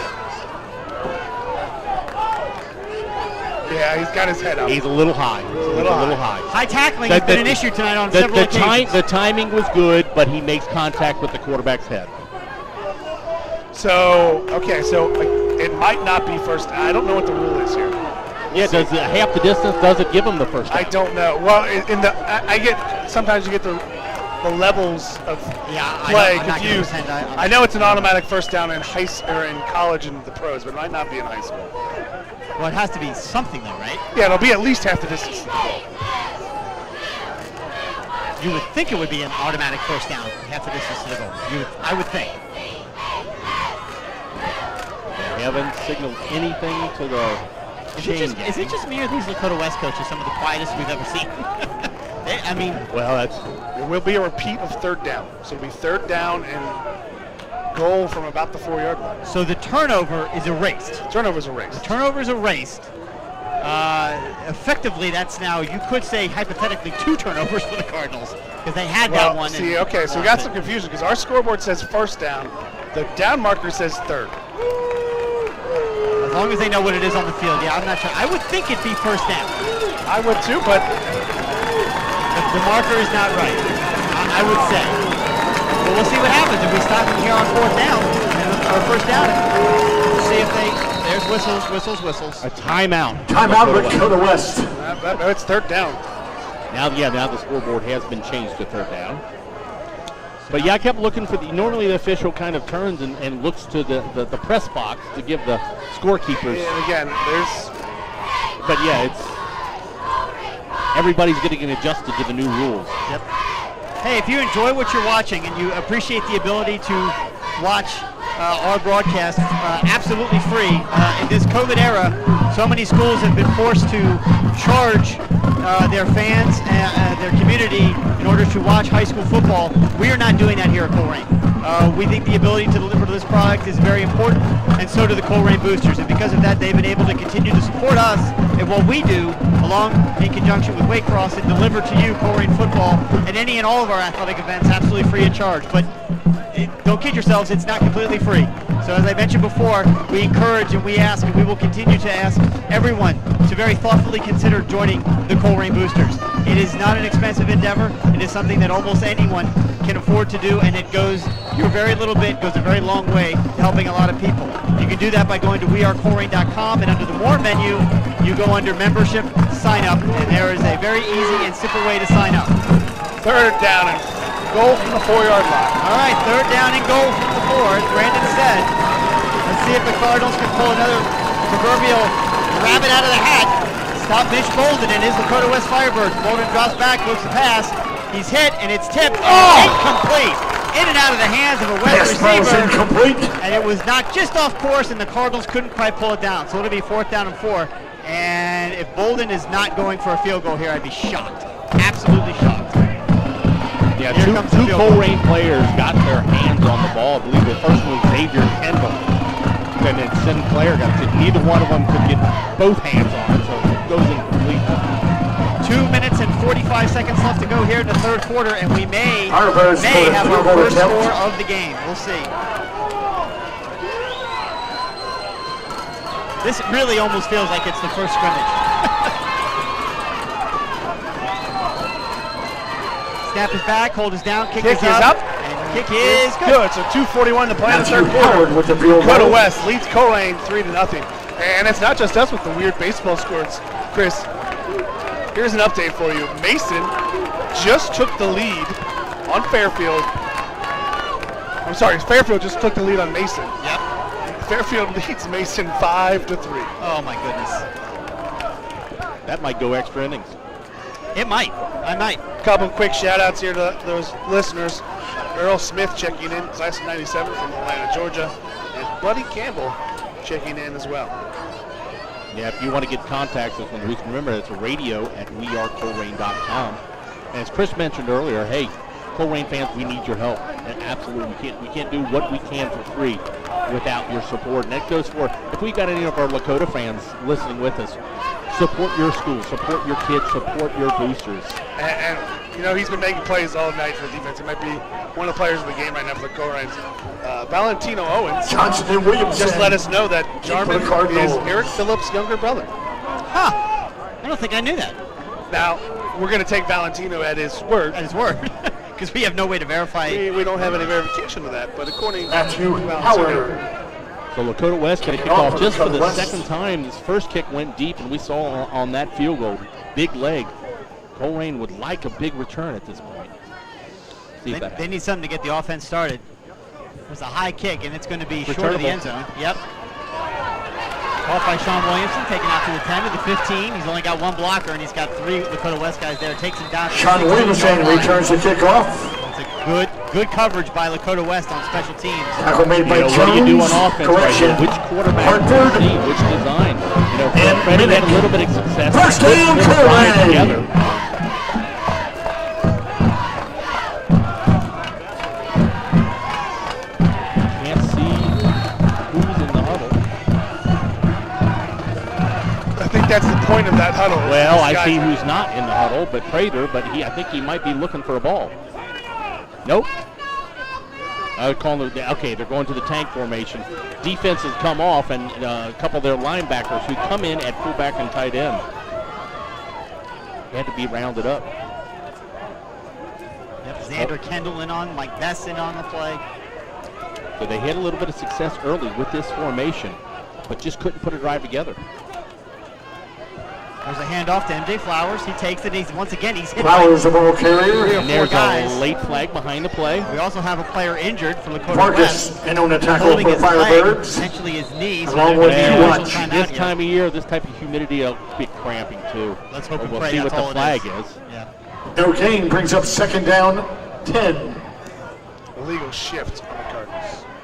Colerain has been their worst enemy, their own enemy. There's with- no doubt about it. They've killed themselves. I mean, they left arguably 14 points on the field in the first half. Actually, it was a penalty They flag. had the turnover. Yeah, it's a cramp. They had a turnover in their pocket here, but erased by the roughing the passer penalty.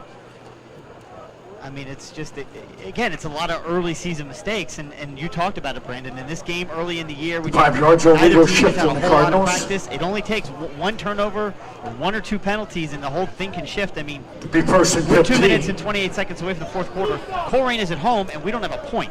And that just doesn't happen. It just doesn't happen. Now, we know we graduated a tremendous amount of talent on the offensive side of the ball. So, I mean, I'm not surprised they're struggling. But just the mistakes and the bad luck is really coming back to haunt them. Well, but we had a lot of talent coming back, but not anybody on the offensive line. We got Right. all first-year starters, all undersized guys, and they're just not getting a push up front right now. Right. But give credit to Lakota West. You're playing a very good defense. Yes. Who you want to put in and go to your all-star, all-world, highly recruited wide receiver. Well, West counters with 2 highly recruited, one bound to Ohio State DBs that could just cover them all night. So you and you have a quarterback who's a brand new starter, hasn't completed a pass yet, and it's just been a recipe all night. And we've seen them; they haven't got a rhythm. Every time we had a big play on first down, something bad went down on second down, and it's really hurt the Cardinals tonight. So the motion penalties will take off 5 yards, make it a 1st and 15. The ball's moved back to the Colerain, was that 12-yard line, 11-yard line? 11 and a half.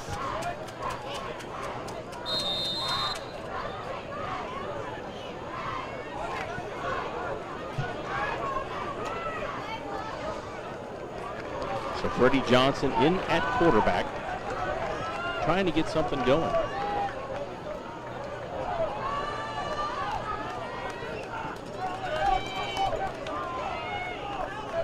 Under center. Takes it, follows his blockers, gets through the line. He's still got the ball. Tackled, but not until he gets out past the 16, 17 Johnson, the yard ball line. carrier. Barber Well, he got was a in little on the bit more tackle, than the penalty. along with Brockton. That's going to be about 2nd down and 8. Second down, 8. Good run by Freddie Johnson. I tell you, I'm watching Lakota's defense attack that ball. The first man makes the contact, and the second guy is coming in stripping hard at that ball, trying to get another turnover. But, The fumble they had earlier was not on contact. It was just a mesh. We gave it to Freddie's him. very good with the ball. Right. So they need a big play to kind of get them some confidence, because you can see right now it's just not there for them. There's Freddie, drops back. He's going to roll to his left. He's trying to find some room. He's got some space. He's going to get around some run. He's going to try to get by 23, and he does. There's a great flag. That's going to be a penalty against Lakota West. Maybe a tackle out of bounds or a face mask. It could be just a sideline warning. Don't know if they've had one. 5-yard face mask. It's going to be a face mask penalty. 5-yard variety. Yeah, he didn't take him down with it, but. We watch another great replay by our volunteers. No, it's going to be a face mask on the Cardinals. What? Offensive face mask? That is a rare call.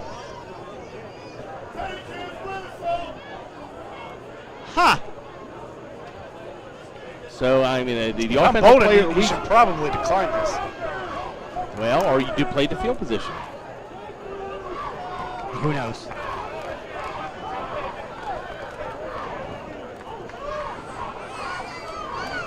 Five-yard penalty, Colerain. Second down, 13. So check it out here on replay. Freddie Johnson's got his hand into the face mask. Well, and he kind of pulls him down. You know, that's a good call. It's the right call.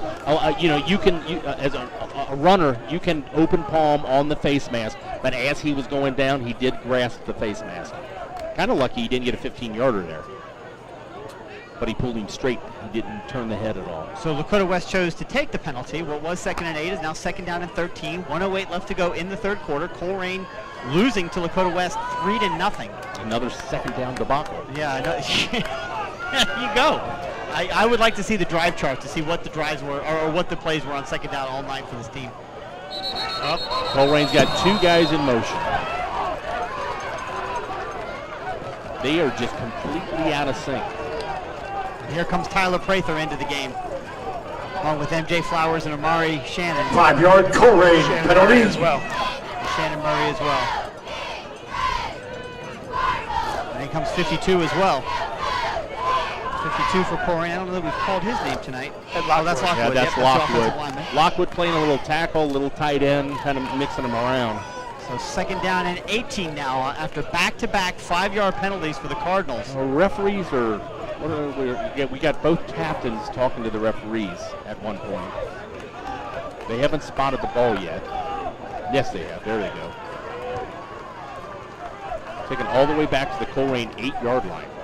This is just not at all going the way Colerain wanted this to go. Well, and Lakota knows it's a passing situation, so they can just bring the house and allow single coverage. There's a snap back to Prather. He takes it, steps, throws it down deep. And he got hit right before. And they're not going to throw any kind of a flag. Isaiah Myers got knocked down before the ball was there, and there's no penalty flag at all.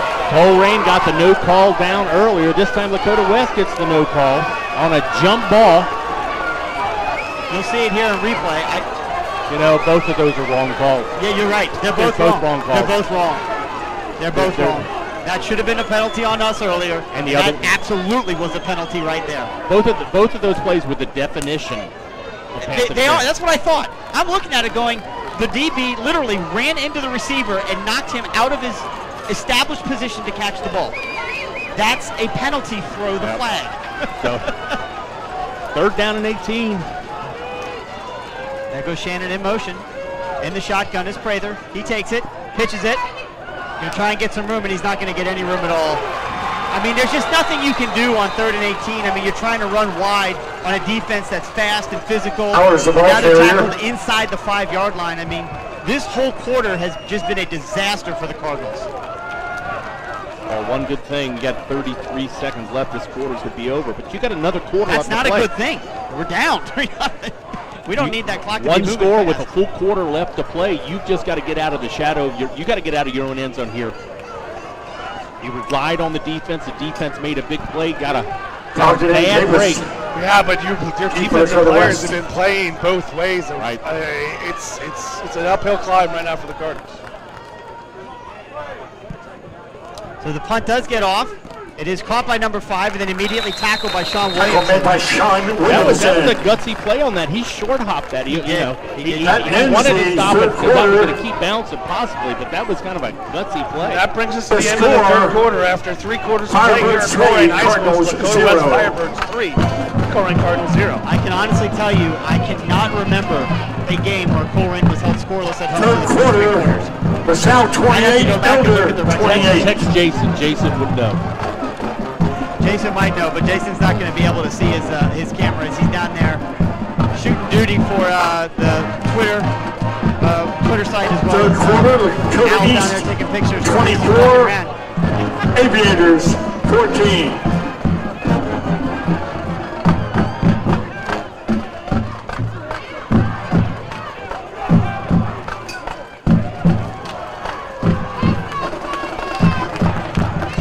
Another shout out to our friends helping us out, Hunter Hampton, doing the split the pot. Don't know if you guys have bought a ticket yet, but game on.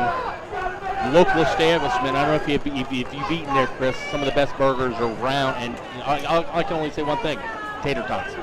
Yeah, I'm not going to lie. I have not had the pleasure of Very enjoying good. game on yet. Could I have a couple quick score updates? Elder and LaSalle are all tied at 28. That has been a back and forth affair, let me tell you. So Colerain defense with their backs to the wall. They're down 3, and Lakota West is starting at the Colerain 33-yard line. They've got to keep them out here. If Lakota West puts a touchdown up on the board on this series, It's big. It's making it's a huge. 2-score. It makes it a 2-score game, exactly. Man in motion, high snap, handoff on a sweep. Number 5's got it, trying to find some room through the middle of the defense, and he gets it. He's going to take it all the way down to the Davis, the ball 26-yard line. carrier. I'll tell you what, he is limping off the Willis, field this time, but I'll tell correction, you what, Tasse Davis coming off limping, and Stewart tramping here. on the tackle. But I tell you 8-yard that pickup, second running back down, for Lakota 2. West, he's running through contact. He's shown some strength. Well, this is what Brandon was talking about before, right? The fact that the defense is going to start looking tired. And they may be a step slow to making that tackle. And you had your 3 big guys out playing offense that last series. Right. And I mean, if there's anything Bolden teaches, and we know that, it's about winning the 4th quarter. There's another handoff to number 3, and there's a helmet loose on the ground. It's another Colerain player coming. Brown, the ball carrier. Yes, Mike Bess again. Mike Bess once again losing Michael his helmet. Bess in on the tackle. So he's got to come out, and 50 comes in to replace him. Here's the thing, they don't Lost snap 1, them. third down. They don't snap them anymore either. It's those 3. zip tie type where you just pull and it's like a little thing. You know what I'm talking about at all? No. Yeah. They don't. I thought they were helmets all snapped. don't snap it. A lot of them don't anymore. It's almost like a zip tie sort of situation on the side where you pull them through. Well, they better zip him up a little bit more. That's twice in one game he's lost his helmet. So third down, another big third down for the Colerain defense. 3rd down and 2. Yep, 3rd down and 2. Ball on the 25-yard line. West up 3-0. Looking to add to it. There's the handoff once again to number 3 in the back. He's got it. It's going to be close in the spot, but I Brown, the believe ball he might be carrier. a little short.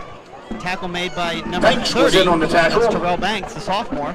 Kind of hard with this angle, but no, they're going to call it 4th down. But you Here's got the thing we do know though: they're not going to do a lot of measurements. They want to minimize 4th those. and 1. what you know about Coach Bolden, he's got the lead. He needs a half yard. He's going to go for it. There's no way he wasn't going to go for it. It's such a short yard gain. It's going to be very difficult for this Colerain defense. Let's see if they can step up. There's a handoff to number 3, and he's going to have plenty for the first down. He gets into the open, gets inside the red zone, inside the 20, down to the 17-yard line. First down for Lakota West. Yeah, looking at this Colerain defense Carries line, good they're for winning. Lakota Look at West, Colerain. first and I 10. mean, he's 340 pounds. It's not overly hot, but it is humid out there. That was Joshua Brogdon, again the senior, 5'10", 215. That's a load to bring down when you're running downhill. It's going to be this defense is just, the time of possession has got to significantly favor Lakota West, at least certainly in this half. Oh, in this half completely. It was pretty even in the first half. Right. But it'll be first down at the Colerain 19. More Lakota importantly, West. why isn't someone just donating their helmet to Michael Bess right now? They're really struggling to fix whatever's wrong with them. Well, not having Michael Bess out there hurts. I mean, he's a leader at the linebacker position. Clock is ticking now, under 10 seconds, or excuse me, under 10 minutes to go. Handoff in the backfield, no gain on that first down run. It'll be 2nd down and 10. Charman was in on a tackle. And another Colerain helmet off. It happens in the first week of the season. How many? Let me ask you a question. How many Hayden Lakota West Miller players was your lost ball helmets? carrier. 2. And we're at 4. Let's call it no gain on the play. It's Second down, It's happened 10. since. I know. It's just frustrating when you've got your I know starters it's out there and frustrating. you lose them for a play. I'm just letting you know. Got to figure out some technology on those helmets. So a loss of a yard, second down, 11 to go. It's a good play by the defense there. Hey, no play clock, so it's kind of hard to tell. But Lakota Just West gotta is watch really the back, working the watch clock. the back judge. His hand goes up at 10 seconds, and then he starts to move it hand and count down at the 5 second. 5, 4. Snap is back. There's the handoff once again to 23. Tries to find some room, and he does. And he's on his feet. He's inside the 10. He's stretching. He's going to be in the end zone for a touchdown. Number 23, 19-yard Miller for Lakota touchdown. West. I think that's his name again. Let me make sure. Yep, Aiden Miller, the 5'11", 200-pound junior, takes it into the end zone for Lakota West, and they now lead 9-0. Extra point pending with 9:05 left to go in the game. Yeah, they just pull a couple guards and go outside, and there's just more blockers than there are people to tackle. Goes one-on-one. He beats Kendall. Colerain has their work ahead of them, down 9-0.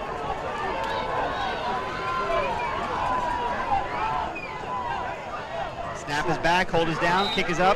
Kick is and good. Kick is good. 9:05 to play here. It's the Lakota West Firebirds 10 to the Colerain. 9:05 remains. Fourth quarter. Firebirds 10, Cardinals That's big 0. because if they had to settle for a field goal, it's still a one-possession game.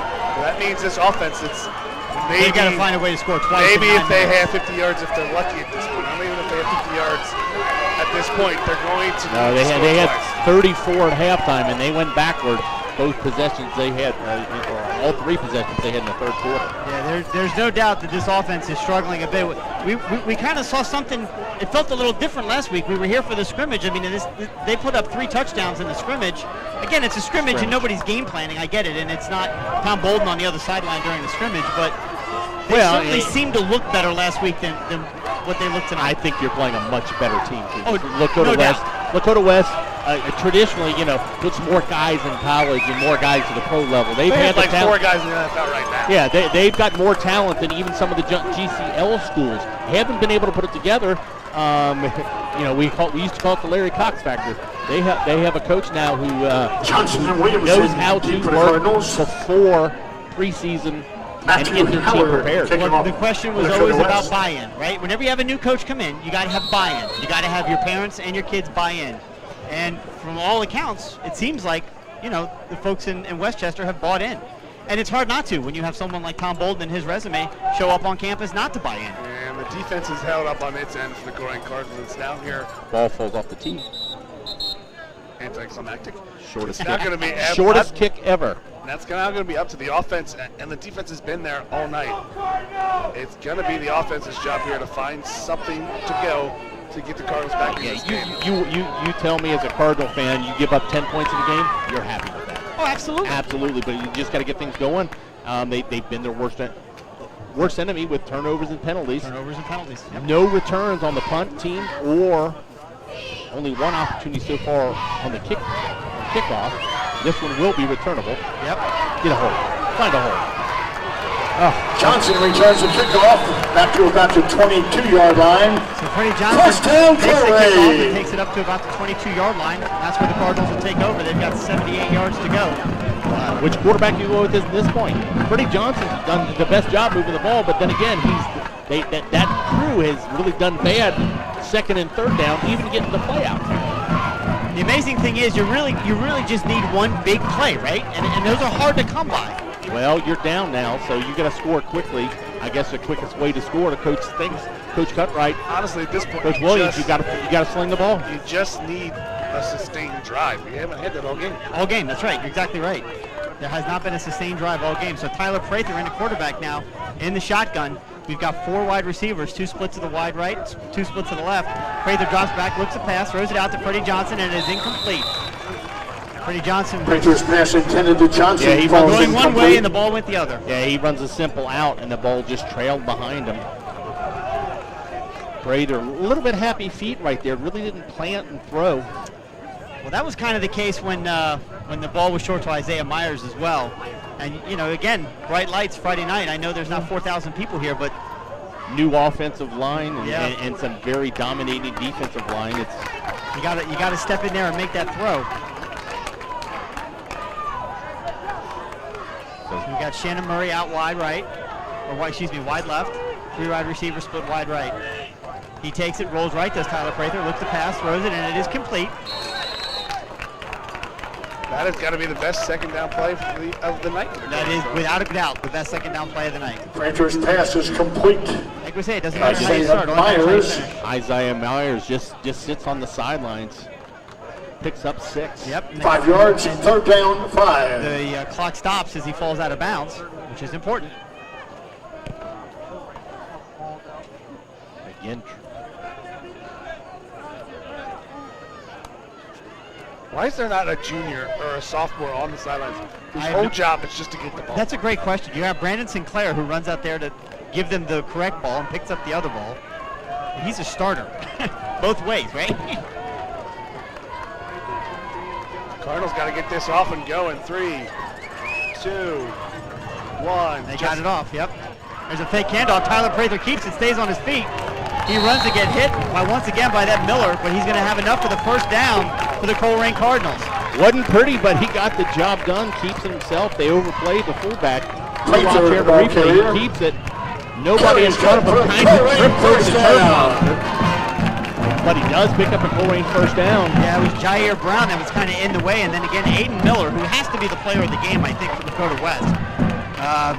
Cleans up the tackle, but a first down for the Cardinals. Well, Miller, Kuwatch has made a lot of plays on Yep, the outside. That's a great point. Kuwatch as well.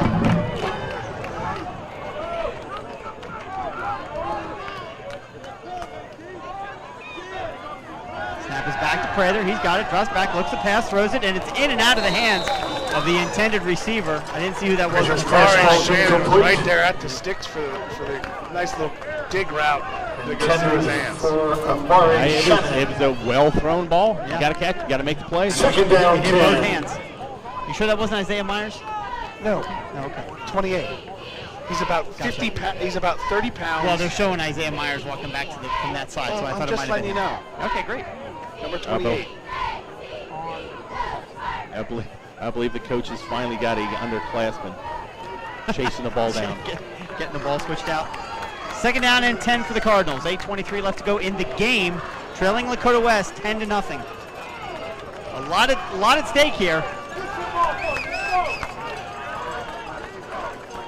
Snap is back. Tyler Prather's got it. A little bit of pressure up the middle. He takes it. He rolls. He looks to throw, and he just tosses it out of bounds. Tom Bolden runs on the field. He wants to, I believe he's asking for intentional grounding. He's going to get a penalty called against him, I think. No, he's We're going gonna get to a to. touchdown. He's Here's the thing: Prather did the right thing, but that ball has to go past the line of scrimmage. Yeah, and it did not. So he got inside the pocket. That's right, but the ball has to be past the line of scrimmage, and that little dink throw he throws did not go past the line of scrimmage. So here you can see it on replay for Wake Forest. You're right, he rolls, and then you're right, oh, it kind of came out of his hand. I don't. That's No, not. he That's put- an yeah. I think that was an That's unintentional a intentional Colerain. ground. Yeah. That ball slipped out of his hands. He was thinking intentional grounding, he just didn't throw it the Either way, the way he needed results: to. Cardinals go backwards again. And lost it down on that, so now it's 3rd down and 18. 3rd down in a very long way. And to your point earlier, Brandon, right, this is where the defense just kind of pins their ears back and goes after Prather, who's shown, again, a little bit of tentativeness in the pocket. Not to be surprised, right? I mean, Everyone knows it's coming. It's going to be a one-on-one throw up and let Myers go get it right here. right. You got Jair Brown on him. Yep. Tyler Prather sees him, looks at him, throws it exactly, and it is incomplete. Actually, it looked like it was going towards Freddie falls Johnson. incomplete. And we tried to fit it in between 2 defenders, and it falls incomplete, so it'll be 4th down. I saw where you're pointing at. Myers was not open. The defensive back came off him as soon as he looked back and saw where the pass was going. Slot on the other side. Not Meyer, 28. I know. Yeah, again, he doesn't have time. And, Oh, yeah. and as that we route, saw- he's only going to be looking one side. As we all the saw time. in the replay, I mean, he was hit by 4 or 5 Lakota West players. So Sinclair back to punt. Yeah. Good Boom. punt. Great punt by Sinclair. Takes the return man all the way back, who gets his hand on it and drops it. He's going to still get up the Takes sideline a and take it out return. to probably the 35-yard line. Good first down, Lakota West. That was an interesting situation. I think the penalty and distance really dictated that you punt it there, but Cardinals are running out of time and possessions, and they need to score twice. So they do Dakota West, punt it. we're just going to see probably just a full dose of run. So hopefully your defense got enough time to get a little bit of rest. We saw Mitch Bolden last year, what was it, 16 fumbles? 17 fumbles. 17 fumbles, so Colerain's got to get some pressure. But you know what? They truly haven't ran a lot of option plays, which a lot of the fumbles come from. They've just been straight handoffs. Right.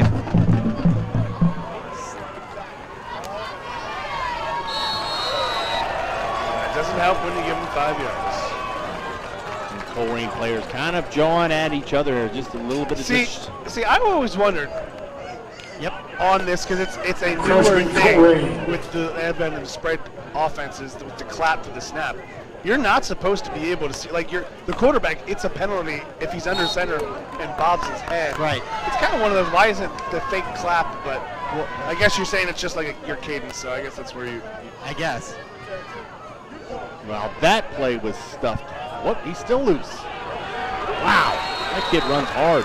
Is that Miller? No, that was 3. Yeah. Brogdon. Yeah, Colerain just number blows 3. up that play. There's linebackers right there. Yeah, that was Josh Brogdon again, another 215-pound senior. But he just keeps going, and Colerain again falls off the play. Second down, 2. So it's second down and 2. Ball at the 40-yard line. The Dakota clock, the West. clock continues to click down now. 7 minutes and 21 seconds to go in the game. Look, they're taking their time, right? Oh, they're watching the official, so he's got 5 seconds There you left. go. 4, 3, He's not going to get it all. 2. Yeah, he will. No, he won't. Oh my goodness! Look I told at that. you. Wow. I watched the count. And that's pretty big, because that was 2nd and 2. Now it's 2nd and 7. Does it stop the clock completely, or they restarted? No, it stops the clock completely. Yeah, he was counting it off, and I was watching him. And 5-yard penalty, Lakota West. I thought was ready for Mitch to clap his hands and take it. He never clapped, never took it. and Here's the thing: Bolden could complain all he wants over the sidelines, but Mitch Bolden wasn't in any position to even. He was still barking out a call. He wasn't ready for a snap. He was looking around. He wasn't watching the official. It's a handoff once again to 3. He makes several guys miss, and he gets out of the open, and he's going to have enough for a first down. He just knifed right through the heart of the Colerain defense on that far side to pick up that first down. Again, the penetration is there. Down the ball Colerain carrier. is in the backfield. A little bit of fatigue, a little bit Carries of extra for effort by the Firebird, Dakota West first running and back. 10. But they had him stopped behind the line of scrimmage again, and he makes the play. So here's the handoff in the backfield, so you can see it on the replay. 1 missed tackle, 2 missed tackles. Jarman finally got him down, but I mean, he was the 3rd or 4th guy to get hands on him. And you could argue there is a block in the back there on the back of Jarman, but in that sort of pile, you're not going to get the call usually for a block in the back in the interior there. Clock stops on first down. 6:44 to go in the game. West up on Colerain, 10-0. Snap is back. There's the handoff once again. Now running wide to the right, trying to find some room. 53 is in there, helping make the tackle after about a 2-yard gain. Not conceding. Best was in on tackle for Colerain. 2-yard pickup, second down 2 8. yards on that, being second down and 8 out to the 45. But really, that doesn't mean anything, really. It's the clock right now, down to 6:20. Lakota West, 10 to Colerain, 0. Colerain has all 3 timeouts. West has 2.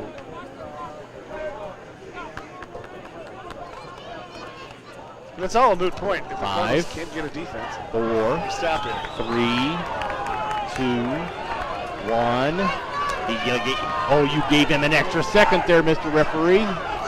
There's the handoff to 23. He breaks out to the open. He's going to pick up another first down. They are cutting The right 5 through this count Colerain was defense. down if we get a shot at that referee, and they got an extra second and a half. First and 10. It's discretion. I know.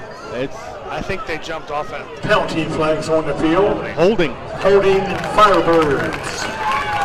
Well, that but gives them another not play. exactly when the referee puts a 5 count on. No, there was.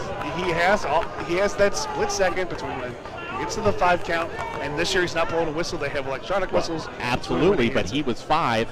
And You know what? You're at the point now, honestly, where you've got to almost get a turnover. You've got to find a way to. Well, there's not a doubt. An extra down. I mean, I know you got 3 timeouts, but I mean, they can get penalties all day long. They're just running the clock down. Yeah. Clock runs, 5:45. Again, Colerain with all 3 timeouts.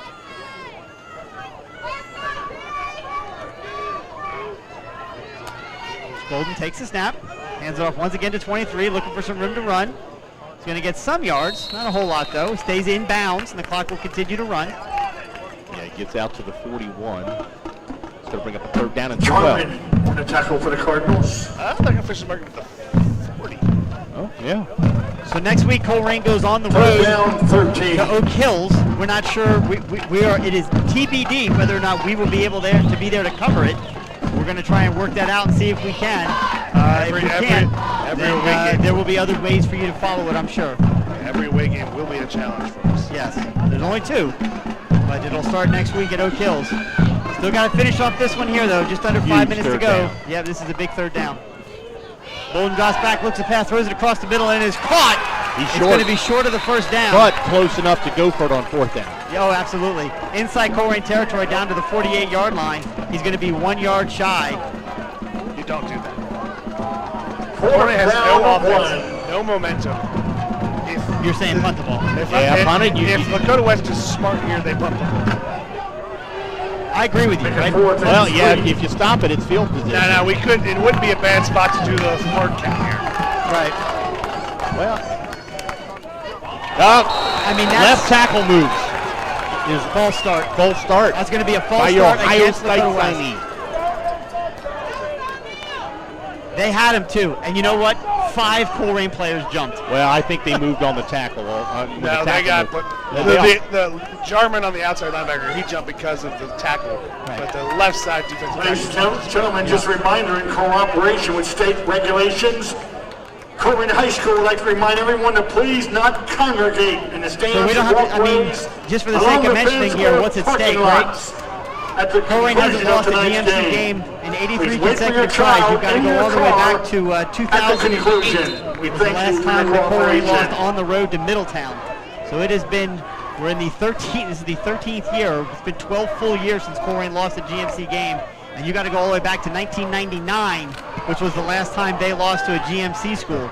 There's a fair catch by another decent kick with no return. First down, Colerain. So you're looking at possibly history being made here tonight, and not a good way for the Colerain Cardinals. I mean, you knew at some point the streak was going to come to an end. You're not going to win every game in a conference with 9 other teams forever.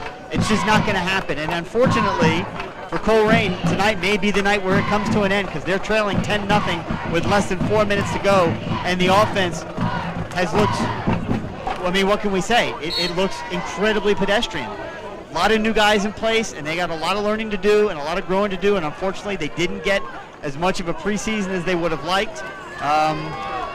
Nobody did. Nobody did. So you just got to do the best you can with it. We said it'd be a low-scoring game, and that's what it is so far. Tyler Prather in at quarterback, going to try and make something happen, and we've got a flag here and a false start call against the Cardinals before the snap. Procedure, Colerain, 5-yard penalty. Illegal procedure. First and 15. Didn't see who that on, but it took a long time. It ran some motion, but he was looking to get all the way to the outside. We watch a replay. Yeah, your left guard's arm moved.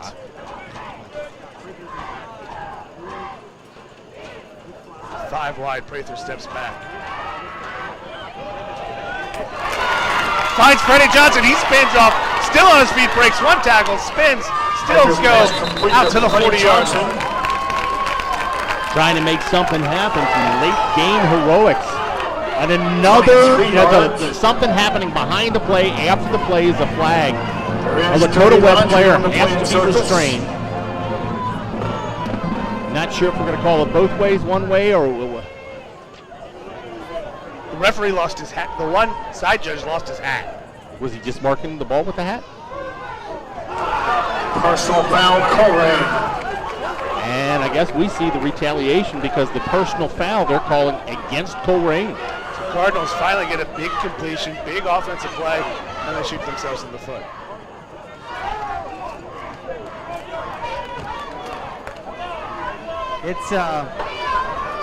It's ugly out there right now. There's no other way to describe it.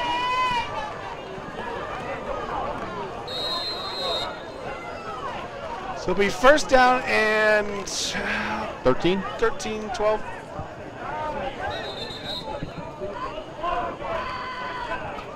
Now the referees want to get together. Not sure if it's a clock issue, a spot issue. It was post-possession. I mean, post-first down. So the first down counts. So the spot's right. So it only can be. Yeah, I think the discussion will be if it's it should be a 15-yard penalty from the 40-yard line, which puts her right. Yeah, That's the end of the play. So they're calling it a spot foul then from the 35. Yeah, it was a personal foul. So 15 Yeah. from the 30. Yeah. Prather scrambles, steps up. Oh, sorry, my apologies. Prather, the ball carrier. He steps out of bounds, going to stop the clock. He's only going to pick up a few yards.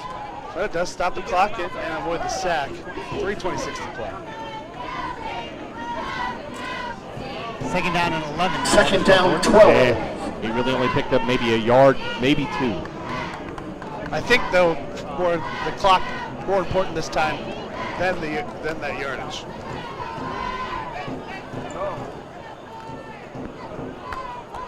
We saw in the scrimmage a little bit of hook and lateral. I don't know if you're going to pull the bag of tricks right now. Not much else is working. Yeah, well, you got to do whatever you can. You've got MJ Flowers in the backfield lined up right next to Prather, 4 wide receivers. He's in there as an extra protector. Prather tosses it over the middle of Freddie Johnson. He shakes one man, Yes, gets out to the 35-yard line. No flags on the play, I don't think. Yeah, get your playmakers with the ball. He just sits down behind the linebackers. Yep, clock stops. 3:18 to go. First down and 10 for the Cardinals on the 35-yard, on their own 35-yard line. Gotta go. They're taking a lot of time in between plays. Yep. Yeah, there you go. Snap back to Prather. He rolls to his right, looks for an opening. Tuck it and run, young man.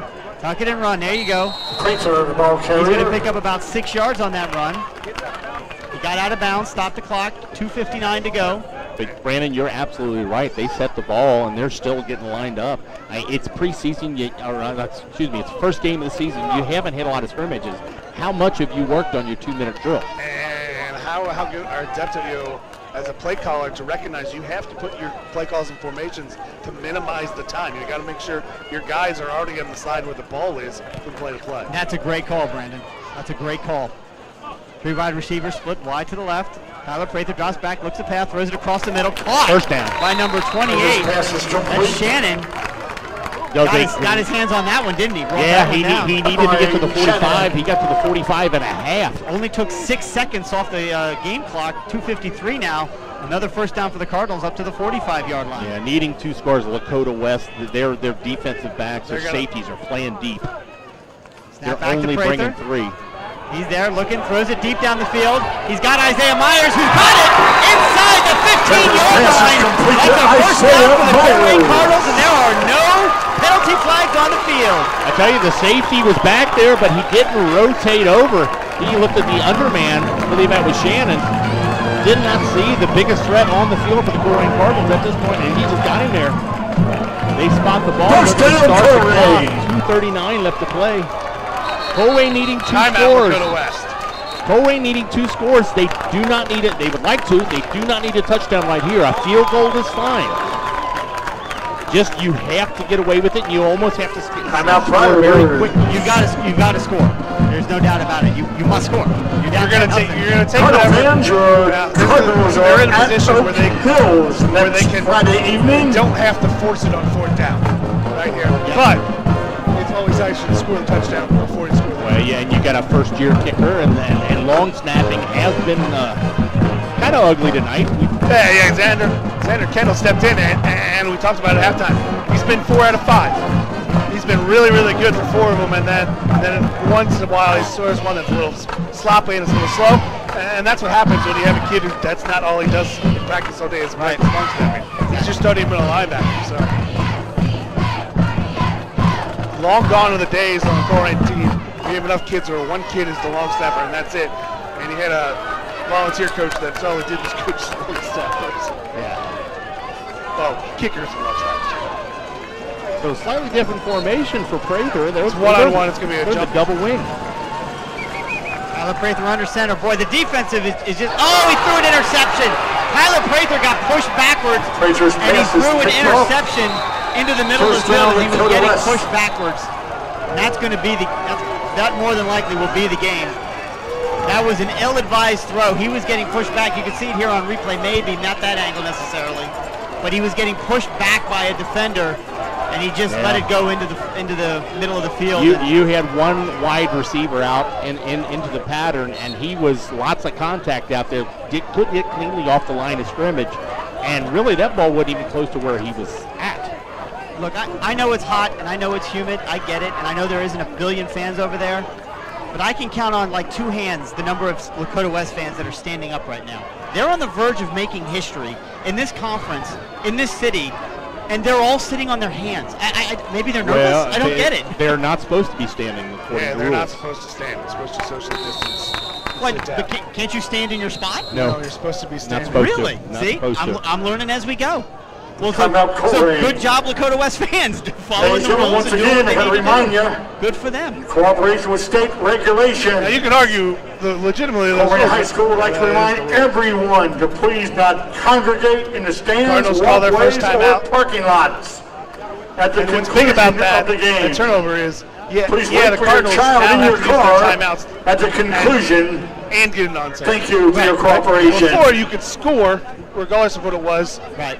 You have your timeouts. Have your timeouts and the possibility of an onside kick. Now you're going to have to get an onside kick in this situation. Well, first and foremost, First you got to stop them. the Cardinals will have to stop them here. Right. And on the last series they didn't. So Yeah. Well, they did not. So is that 2 turnovers on the night? 3. Is that the 3rd? So we had the fumble, that interception. And the punt block. The punt. The turnover and downs on the punt. Right. That's not. Is that? It's Not a turnover. technically. Is that considered a turnover? That was worse than a Turnover on turnover. downs. Probably That was worse. a worse than a turnover because it happened on the 7-yard line. Yeah, that was probably the turning point in this game. Right. Absolutely, and that's what we said, coming into this. It's going to be the one big special teams play. Not really the play by the other team, but the first team to make a mistake, and Colerain did it. And all it took was a little bit of momentum to get Lakota West confidence.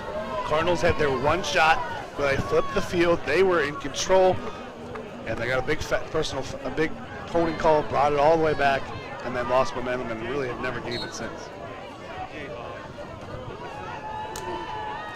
So Mitch Bolden takes it once again, and they're just handing it off now every time. Miller takes that handoff, number 23. He's going to pick up about 2 yards and another timeout for the Cardinals. Timeout Colerain. Yeah, you almost need, the Lakota West running backs are going to have 2 hands on the ball. You need to strip it and get in there, but then again, all he's looking to do, it doesn't matter if he gains a yard. No, just, the coach is just saying 2 hands on the ball, tuck it in, go down if you have to. They don't need a first down. They need to run the clock, and that's what they're doing. It'll bring up a 3rd down and 7. They've got to get all the way out to the 27. But, as I said, it doesn't matter. 2:12 clock. Curious. That's never a good start to a sentence. Or it's a good, fantastic start to a sentence. Yeah, You're you never curious. saw curious or, hey, I've got a funny joke. Yeah, you it's just tell one the extreme. joke. It's either bad or good. There is no neutral. Yeah. Well, I'm curious. A funny thing. No, let me be the judge of that. So it'll be 3rd down and 6 for Lakota West. Cardinals have 1 timeout and 2:12 to score.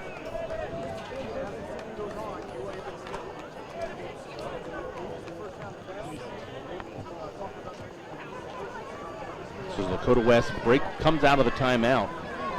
Ball's going to be spotted on the 21. They got to get to the 27. Don't expect anything other than a run here. They're going to throw the ball. Mitch Bolden takes it. He throws it deep, and it is just off the fingertips of number 1. He was open, Caleb Rowd, his second drop pass. Well, I don't know if you'd call that one a drop. He barely got the fingertips, but he was there. I tell you what, the gunslinger that he was. Look at this. Oh! Bolden called it right there. I mean, If that receiver lays out, he catches it. Nah, I don't know. No, it's if hard he lays out, he catches it. It's hard to lay out when your feet are going as fast as you possibly can. I understand. There's only so much momentum that you can get here.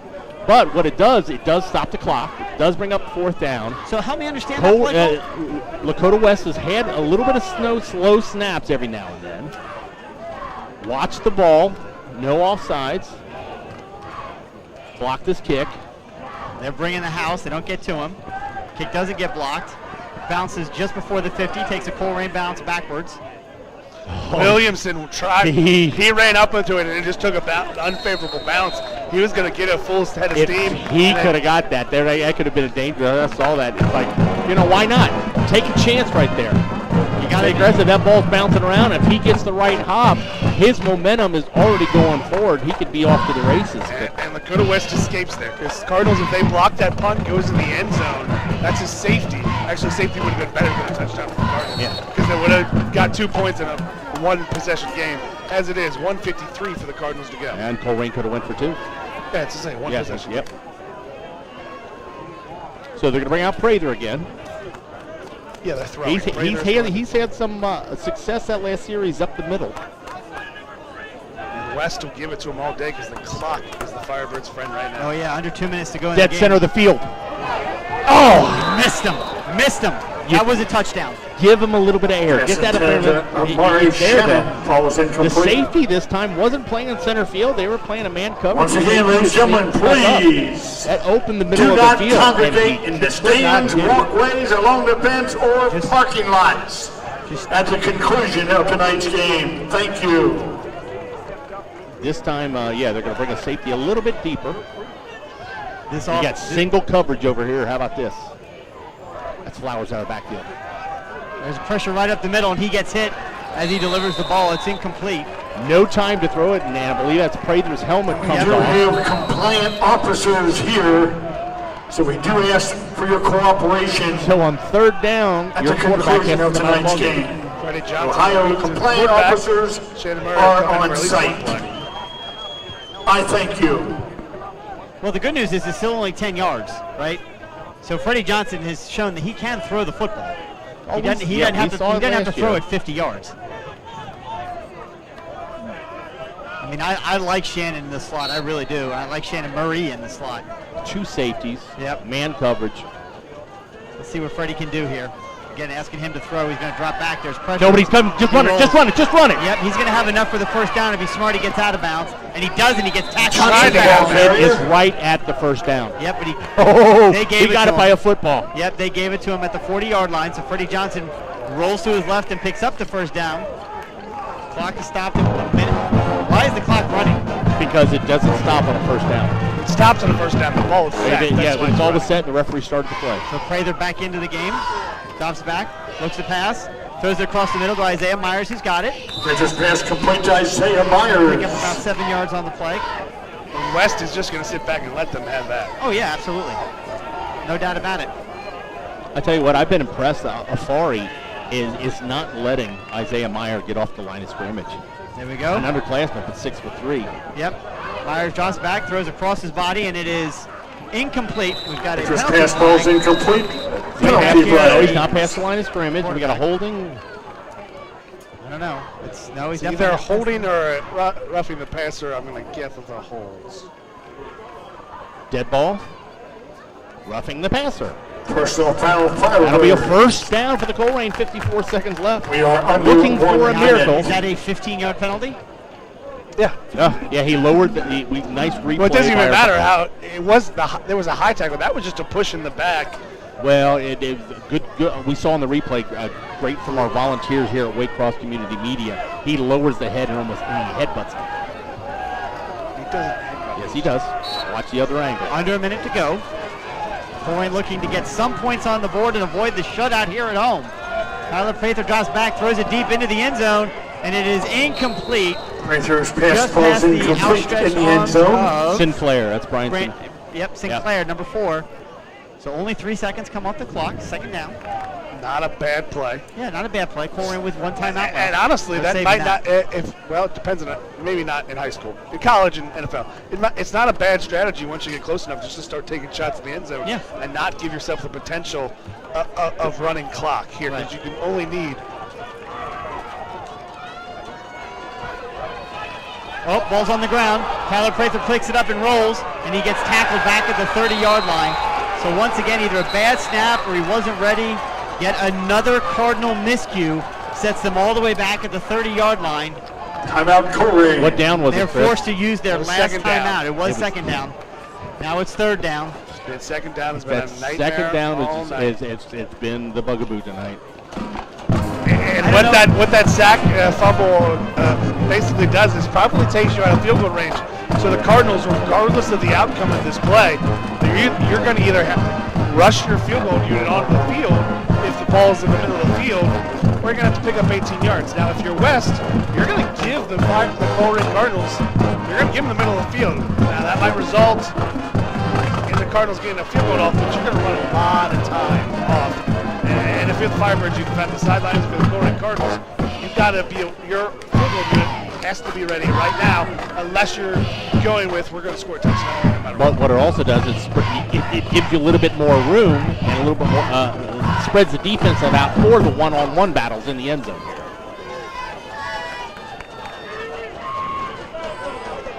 Only 4 linemen in for Lakota He drops West. back. He's pressured. Lowers his shoulder, looks. He's waving that ball around. I'll tell you what, that makes me nervous. There's a penalty flag. They're going to call it grounding again.